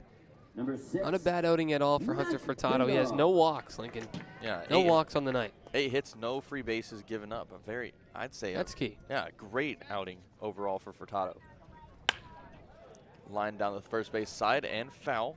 Count now at 0-1 to Mac Bingham. Bingham had a huge hit to start us off here in the back in the bottom of the 5th. He had a leadoff triple, and he ended up coming home easily later on in that inning. Well, when you get a leadoff triple, it's almost automatically a run for whoever it is. You have that guy 90 feet away with nobody out. It 1 ball put in play to the right side or the outfield, you have a run. So Count moves to 0-2 after that called strike. Furtado looking for strikeout number 5 here. As the 0-2 spiked in the dirt brings the count to 1-2 now. Just that one too far in front of the plate for Bingham to chase. He's hit the ball hard in both his at-bats tonight. The other one, a athletic play on the mound made by Furtado to get him. 1-2, would not be shy away from going back to the breaking ball. He's got a good pitch. That one misses outside, 2-2 now the count. And that one was a fastball up. Changed the eye level a bit. Not a bad pitch now on 2-2. If you're going to throw the breaking ball, this is where you have to do it. Furtado with a great breaking ball as that one's chopped over to third. Man picking that one up. The throw to first is in time. Furtado retires the side in order as we head now to the 7th. Harbor Hawks trail 4-0 on the Harbor Hawks Baseball Network.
I'm Hunter Furtado, number 5, left-hand pitcher from Wake Forest. I'm Austin Wallace, number 18, left-handed pitcher from the University of Texas. And you're listening to the Harbor Hawks Baseball Network. Back here for the 7th inning of play, the last third of tonight's game, as the Harbor Hawks getting ready with Kyle Ball starting off, Caleb Pendleton on deck, and Mitch Hardigan will be in the hole. Kyle Ball, of course, at 0 for 2 as he chops that one down the third base side. That's going to be picked up by McGraw. The throw over to first is in time. A great play from Teddy McGraw for out number 1.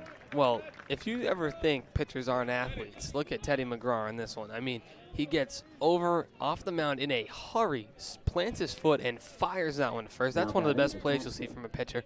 You hear people say, oh, they're just a pitcher. They don't, have to do much. But he got off the mound in a hurry and got a quick runner, Kyle Ball, who, as we mentioned earlier, in 2019 led his summer team in stolen bases with 17. Kyle Ball's quick. What a play. Yeah, now for anybody that says that, honestly, anybody that says pitchers aren't athletes, I want them to go out and try to throw a bullpen. Throw a nice 30-pitch bullpen, see how you feel afterwards. 0-1, now the count to Caleb Pendleton. As that pitch comes in, called strike near the outside of the plate. 0-2, now the count. Pendleton's 0 for 2. Pair of strikeouts to his name so far.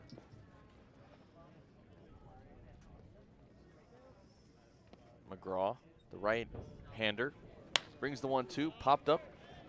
That's heading out towards shallow right field. That's going to be Biddison, Thompson, and Lazilli coming under it, and that's going to be picked up and caught by Lazilli for out number 2.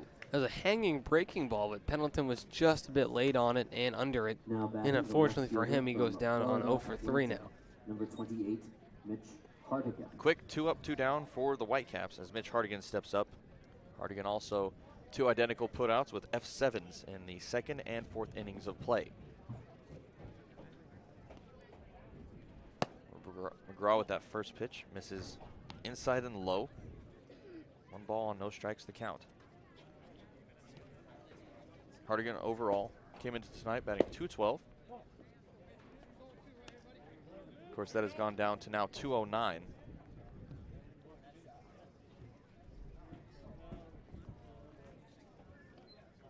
He has 1 home run, 9 RBI so far. He lofts that one. That's going to head out of play down the third base side. He's going to bring the count now to 2-1.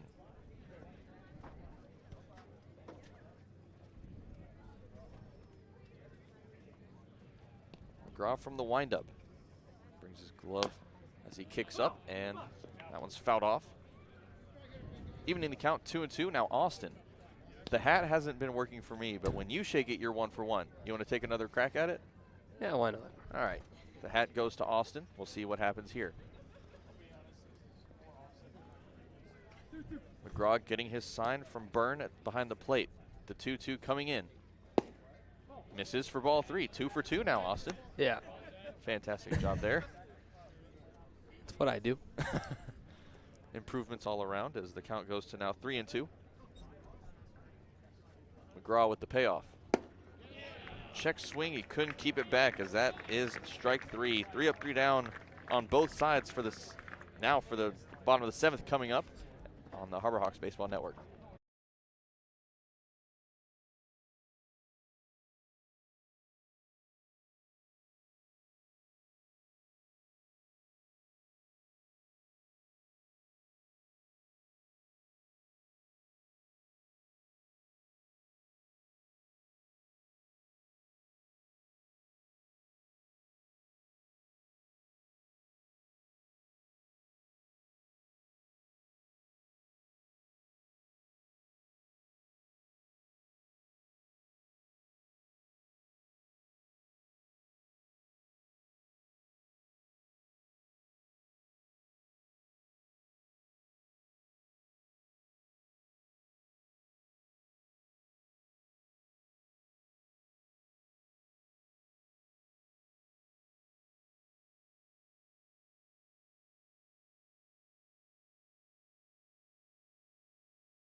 I'm Ryan Proto, catcher at UMass Lowell, and you're listening to the Harbor Hawks Baseball Network. Number 50. New pitcher coming here for the Harbor Hawks as Sam Beck steps onto the mound in relief of Hunter Furtado to start us off here in the bottom of the 7th inning. He'll be facing the 1-2-3 hitters as Spencer Jones, Tony Bullard, and Jake Thompson are due up for the Whitecaps. Spencer Jones having himself a great night at the plate. 3 for 3. He's reached home 3 times. He's got an RBI on his line, too. He's seeing the ball really well out of the hand of Harbor Hawks pitching. And what's most impressive, Hunter Furtado was a lefty. He's got all 3 hits off of a lefty. And sometimes left-handed hitters will struggle against left-handed pitching, but not Jones. Beck, count 2-0, brings that one home. Misses for ball 3. Jones very ahead in the count. Beck has to work himself out of this one here. Whitecaps, of course, leading the Harbor Hawks 4-0. Just now joining us, Lincoln Revill, alongside Austin DeCouta here from Stony Brook Field. As Beck brings the 3-0. That misses down low. A 4-pitch walk to Spencer Jones. He's on base for the 4th time tonight. And that is the first walk that has been issued tonight by Harbor Hawks pitching. Not the ideal start for Sam Beck, but a good chance to bounce back here. And it's not a bad thing to work around Jones, who's been punishing the baseball tonight. Try to go at Bullard here, double play in order. And big thing here is trying to keep the hitters guessing late in the ball game. I know it's a new pitcher, but Harbor Hawks have hit a little bit hard tonight. 8 hits for the Whitecaps. Furtado's night ends after 6 innings. Allowed 8 hits, 4 runs, 3 of which were earned. No walks, and he struck out 4. 78 pitches total for Furtado in an efficient outing. The 1-0 pitch, line down the third base side. That's going to drop foul, landing on top of the batting shell. Well, that one had the distance, just not the direction. A lot of distance. That's a pitch that Sam Beck won't be throwing again. That would have been a line drive home run. Instead, that's just a long strike 1. Count now even at 1-1.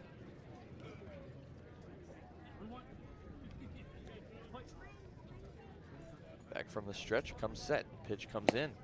Hefty swing and a miss there. 1-2 becomes the count now to Bullard. That one a bit up in the zone on the off speed, but throws it slow enough to get him whiffing on it as his head turns out a little bit. Maybe come back to that pitch, but get it lower in the zone.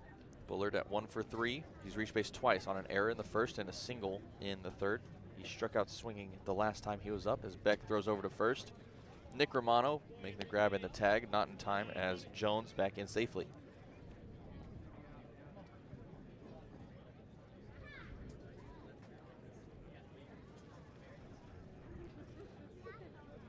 Jones' front end of his jersey all completely covered in dirt. He's had to get back in a hurry on pickoff moves quite a bit in his past couple of appearances. Count even now at 2-2. Bullard digging back into that right-handed box. Beck having a little bit of trouble locating his fastball here. Beck with the 2-2, fouled off. Stay at 2-2. Bullard from the University of Arizona. Resides in Riverside, California. The sophomore at 6'4", 190 pounds.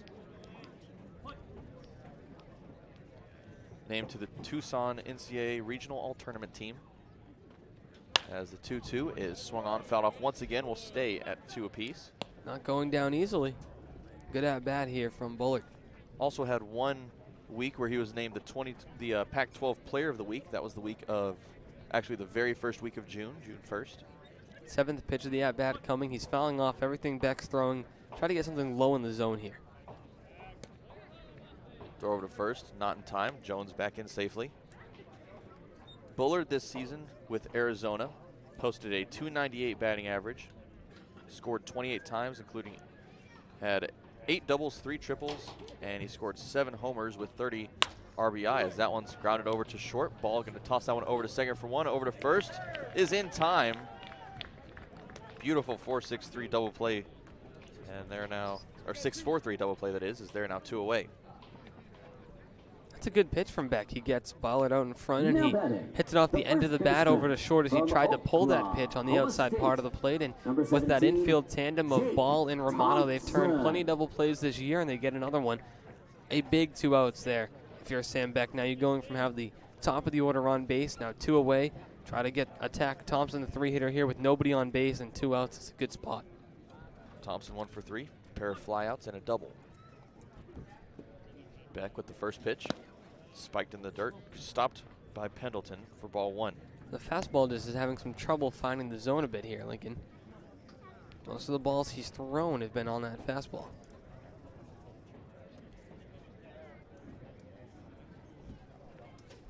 Count now 1-0.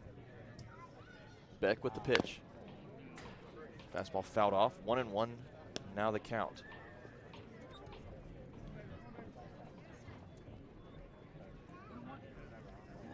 Of course, again, tomorrow night, game against the Bourne Braves, the final home game of the 2021 season. Beck with the 1-1 now. So that's fouled off. 1 ball and 2 strikes becomes the count. Beck has the breaking ball working. See where he goes here.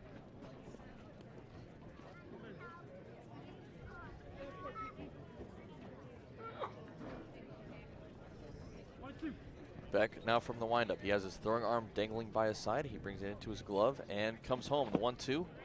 Breaking ball there. Another stop by Pendleton as that becomes a 2-2 count. And Pendleton in his first game back since taking that little week-long hiatus. He's really done a great job behind the plate tonight. He's done a great job of stopping every pitch that he's faced. 2-2, 2 away. Pitch from Beck. Spiked in the dirt once again. Another stop from Pendleton, and the count moves to 3-2 now. Pendleton, of course, sporting that FAU catcher's gear.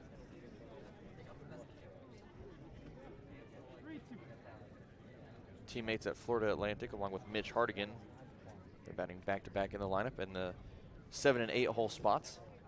As the payoff pitch comes in, down low, ball 4. Thompson fights back and draws a walk with 2 away now. There's a run on first for Chris Lanzilli. Try to work a bit around him with the fastball. Unfortunately, couldn't get in the zone. Number 41, Chris Lanzilli. Lanzilli now at the plate. Had a sac fly in the first, ground out in the third, and in the single in the 5th, he ended up reaching third. He lost that one, a deep fly out towards left center field. Johnson coming in and making a grab for out number 3. That's going to end the 7th inning as the Whitecaps go down. We head to the 8th. Whitecaps leading 4-0 on the Harbor Hawks Baseball Network.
Hi, my name is Gary Calhoun. I'm the manager of the Hyannis Harborhawks, and you're listening to the Hyannis Harborhawks Radio Network. Ryan Romano set to start us off here in the 8th inning. Clark Elliott on deck, and Dom Johnson will be in the hole here. 9-1-2 coming up for the Harborhawks as Teddy McGraw is back on the mound for the Whitecaps. First pitch to Ryan Romano is swung on and missed for strike one. Romano at 0 for 2. He's had a fly out to both corners of the outfield tonight, one to left and one to right. Romano at second base, part of the twin right side of the infield for the Harborhawks. His twin brother Nick over at first. Just 6 outs remain for the Harborhawks now as they look to close this 4-0 lead. And they're facing Teddy McGraw, who's been in since the 6th inning of play, and he's retired 6 straight. Only one punch out, so the Harborhawks are putting the ball in play, but fortunately it's been right at the defense. 2-1, lofted and fouled. That heads way out of play as the count evens at 2-2.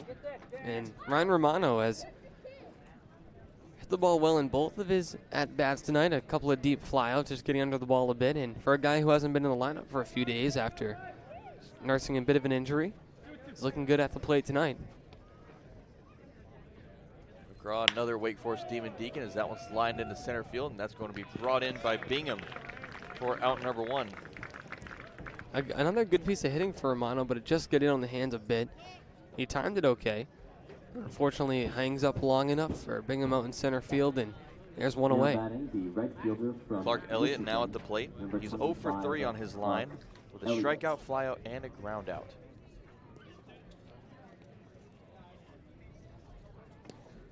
Elliott with that 0 for 3 night, still looking for that first time on base tonight in the 21st straight game where he's reached base at least once. Count now at 1-0. McGraw ready from the windup. The pitch misses inside. 2-0 the count. Elliott from Michigan, sporting those white cleats with yellow shoelaces. The Michigan M on the back side of the heel. As the 2-0 is a called strike on the outer part of the plate. 2-1 the count. Good pitch by McGraw. A little off speed to find the zone. Have to be careful with Elliott. The 2-1. Grounded back up the middle. Gloved out of the air by McGraw. He'll toss it over to first for out number 2. Elliott goes down to 0 for 4 now. That's going to bring Dom Johnson up with 2 away. Center fielder from Kansas State, number 6, Dom Johnson. Johnson has a single on his line, 1 for 3 overall. Fly out, pair of flyouts, and then that single in the 3rd. McGraw with a deep breath on the mound before bringing the ball into his glove. He's getting the sign from Bernie, gives the nod. The pitch. Swung on and missed from Johnson. 0-1 now the count. It's a good breaking ball there on the first pitch. Johnson, an aggressive hitter, will jump on the first pitch if it's in the zone. If that was a fastball, he would have had it, but just a nice breaking ball. And another breaking ball. Johnson tried to hold back his swing, but he couldn't do it, bringing the count now to 0-2. Johnson just from Edmond, Oklahoma. Good pitch there by McGraw on the inside part of the plate, and now on 0-2, maybe you go back outside.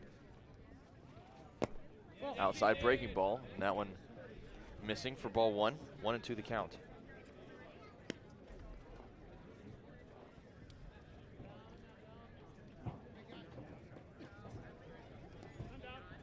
Johnson, the finance major, his hope and dream is to be an investment banker in the future as he lines that one up the middle. That's through for a base hit. Dom Johnson now 2 for 4 with a pair of singles.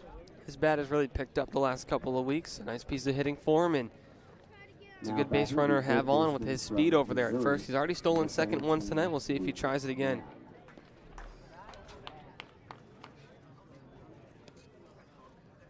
Luke Mann now stepping up to the plate. Mann has reached base once. He's 0 for 2 on his line overall with a strikeout and a ground out, and then that walk in the first. Looking for his first hit of the night as well.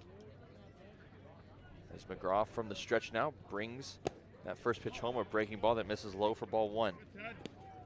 McGraw from the stretch for the first time tonight. This is the first inning since he came in the 6th. Ended up retiring 8 straight and then allowed his first base runner on with that single from Dom Johnson. The 1-0 misses outside. Bringing the count now 2 balls and 1 strike with 2 balls, no strikes with 2 away.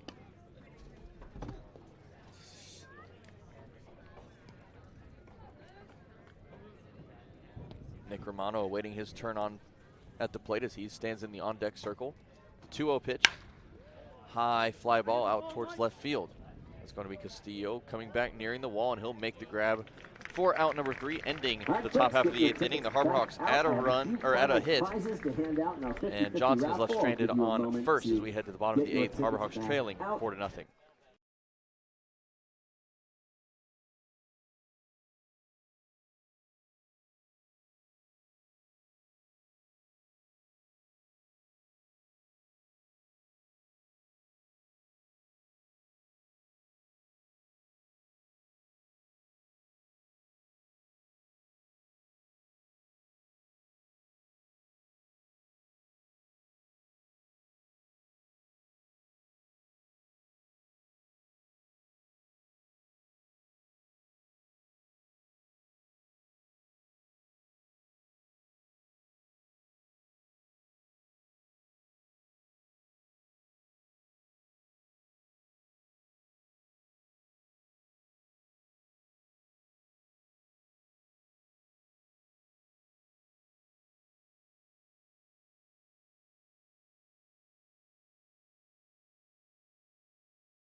I'm Hunter, number 5, left-handed pitcher from Wake Forest. I'm Austin Wallace, number 18, left-handed pitcher from the University of Texas. And you're listening to the HarborHawks Baseball Network. Chad Castillo responsible for that 3rd out in the top of the 8th inning.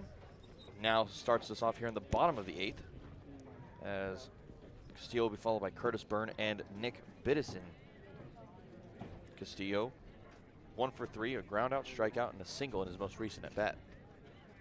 Sam Beck back on the mound as the 0-1 comes in, swing and a miss there, 0-2. Nice breaking ball by Beck. Keep Castillo guessing. Now an 0-2. A lot of different places you can go here. A good spot to try to get him to chase something out of the zone. Beck from the windup. Ready with the 0-2. Breaking ball. And Castillo ends up just throwing his bat at that ball just to foul it off. We'll stay at 0-2. Beck looking for his first strikeout of his line.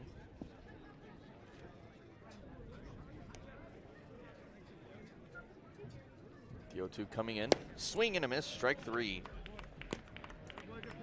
Castillo goes down swinging for out number 1. Good pitch, looked like the changeup there. Got him to take a kind of half-hearted swing at it. Good out number 1 for Beck. Number 36, Curtis Byrne. Horned Frog Curtis Byrne now stepping to the plate, 0 for 3 on his line. Pair of groundouts and a flyout to right field. First pitch down low, ball 1. Shade now starting to cover the pitcher's mound as sun continues to drop over the tree line. That pitch is a called strike coming in, evening the count at 1-1.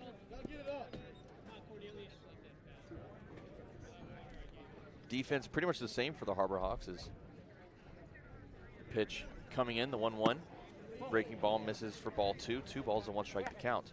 Thought about it for a second, but decided to hold up. Good decision. Luke Mann over at 3rd, Kyle Ball at short. The Romano brothers over at 2nd and 1st. Mitch Hardigan out in left. Dom Johnson in center field as that one is lined, and a grab by Nick Romano coming off of first base, and a fantastic out number 2. Good reflexes over at first, and Takes away a base hit, does Romano, and for Sam Beck with 2 away. He's looking good on the mound now. Good chance to retire the side in order. That one almost coming into Elliott out in right field. And number 23, Romano, as Austin mentioned, saving a base hit by making quite a great play over at first base. Now, with 2 away, Nick Biddison steps to the plate. There is action in the Whitecap bullpen. We'll see if they leave McGraw in for the last inning of work or if they bring in the right-hander that is throwing. It appears to be Griffin Green. I would say at this point, I would say let McGraw go in. He's retired 8 of the 9 hitters that he's faced so far. He's done a great job on the mound so far this game.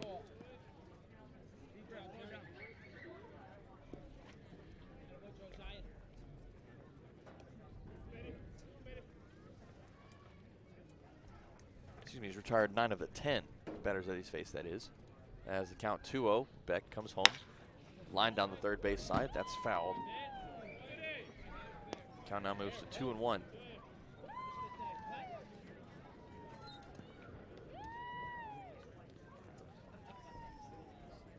Beck filling in the little hole on the mound as he steps back on the rubber. Count at 2-1, 2 away. The pitch.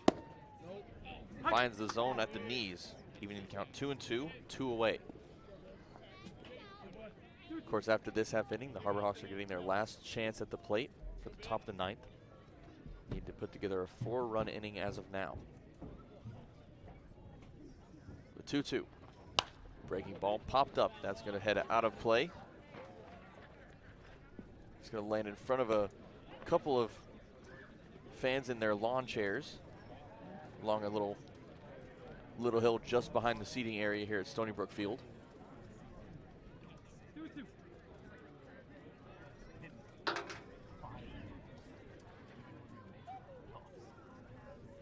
Beck now with the 2-2 once again. Line down the first base side, and that's going to drop just foul. Almost an extra base hit there for Nick Biddison, but instead that one dropping a couple of feet over to the right of the foul line, and just a long strike to keep the count at 2-2. Just a bit late on that one was Biddison. See if he goes back to a breaking ball here.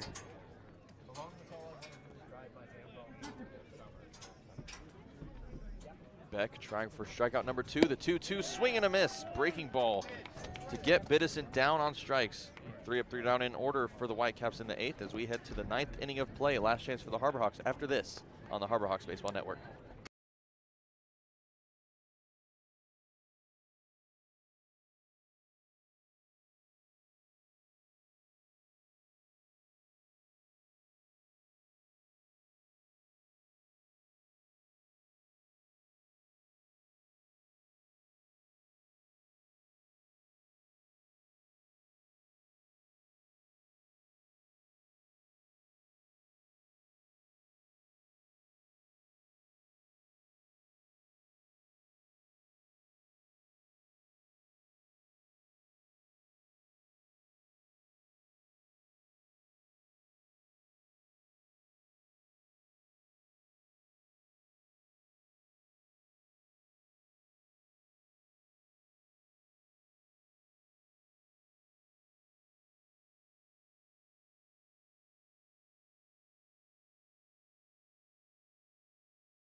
I'm Luke Mann, third baseman from University of Missouri, and you're listening to Harbor Hawks Baseball Network.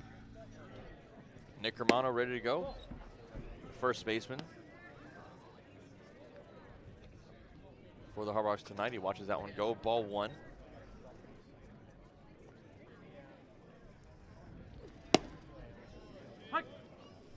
Strike one call, bring the count now at 1-1. Romano from Central Florida, along with Trent Taylor. Taylor's not in the starting lineup for today's game. Taylor hasn't made an appearance as of yet, as the count now goes to 2-1. Yeah, if you're Romano with the new pitcher Gerton on the mound, you're looking to figure out what he throws kinda and time up a fastball here. Brendan Gerton on the mound as that one's grounded over to short. That's going to be picked up by throw over to first is not in time.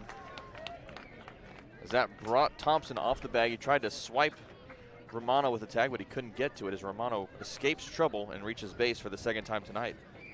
Yeah, good things happen when you hit the ball hard, and fortunately for Faltine, short throw pulls Thompson off the bag. Harris. Now Brendan Gerton from Texas Tech has a 4.77 ERA so far this season. And that will be ruled an error on Faltini, the shortstop. All right, and now Trent Taylor making his first appearance of the night into the pinch run. Now for Romano as Zane Harris steps to the plate. Gerton with the first pitch. Flown and fouled down the third base side. He's going to bring the count to 0-1. Hyannis at first base from Central Florida, number 8. Gerton again, the Red Raider. And this is his 7th appearance. In 11 and a third innings, he's allowed 10 hits, 6 earned runs. He's walked 4 and struck out 15. Good strikeout pitcher. He's got good movement on his breaking ball and a fastball with good velocity. 0-1, swing and a miss. 0-2, now the count to Harris. Harris once again from Wright State. Good chance to go back to the breaking ball here on 0-2. He just came up high with a fastball. Try to change the eye level a little bit. Harris, a powerful hitter.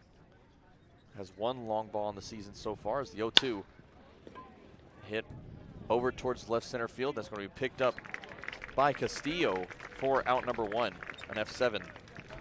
Just a bit late on that one on the handle for Harris, as it kind of jammed him a bit, and he didn't get all of it, so it hangs up long enough for Castillo to make the catch. Of good out number 1 there for the Whitecaps, and they're 2 outs away from shutting out Hyannis. Game-ending double play is in order for the Whitecaps as Kyle Ball steps up. 0 for 3 with the flyout, ground out, and 2 flyouts really with an infield fly in the 4th. First pitch misses just a bit high, 1-0, now the count to Ball. If the Harbor Hawks do not score in this inning, this will be the first time they've been shut out since July 7th. 1-0, spiked in the dirt. Taylor decides to stay at first as the count moves now to 2-0 to Ball.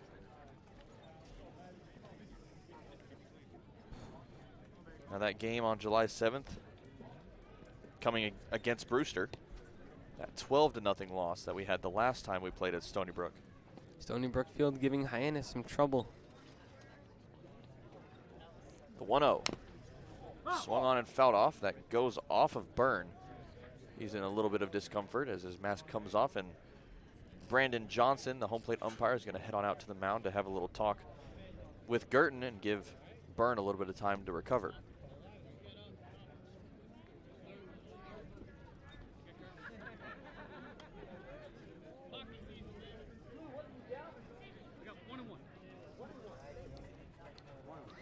Count the Ball now at 1-1.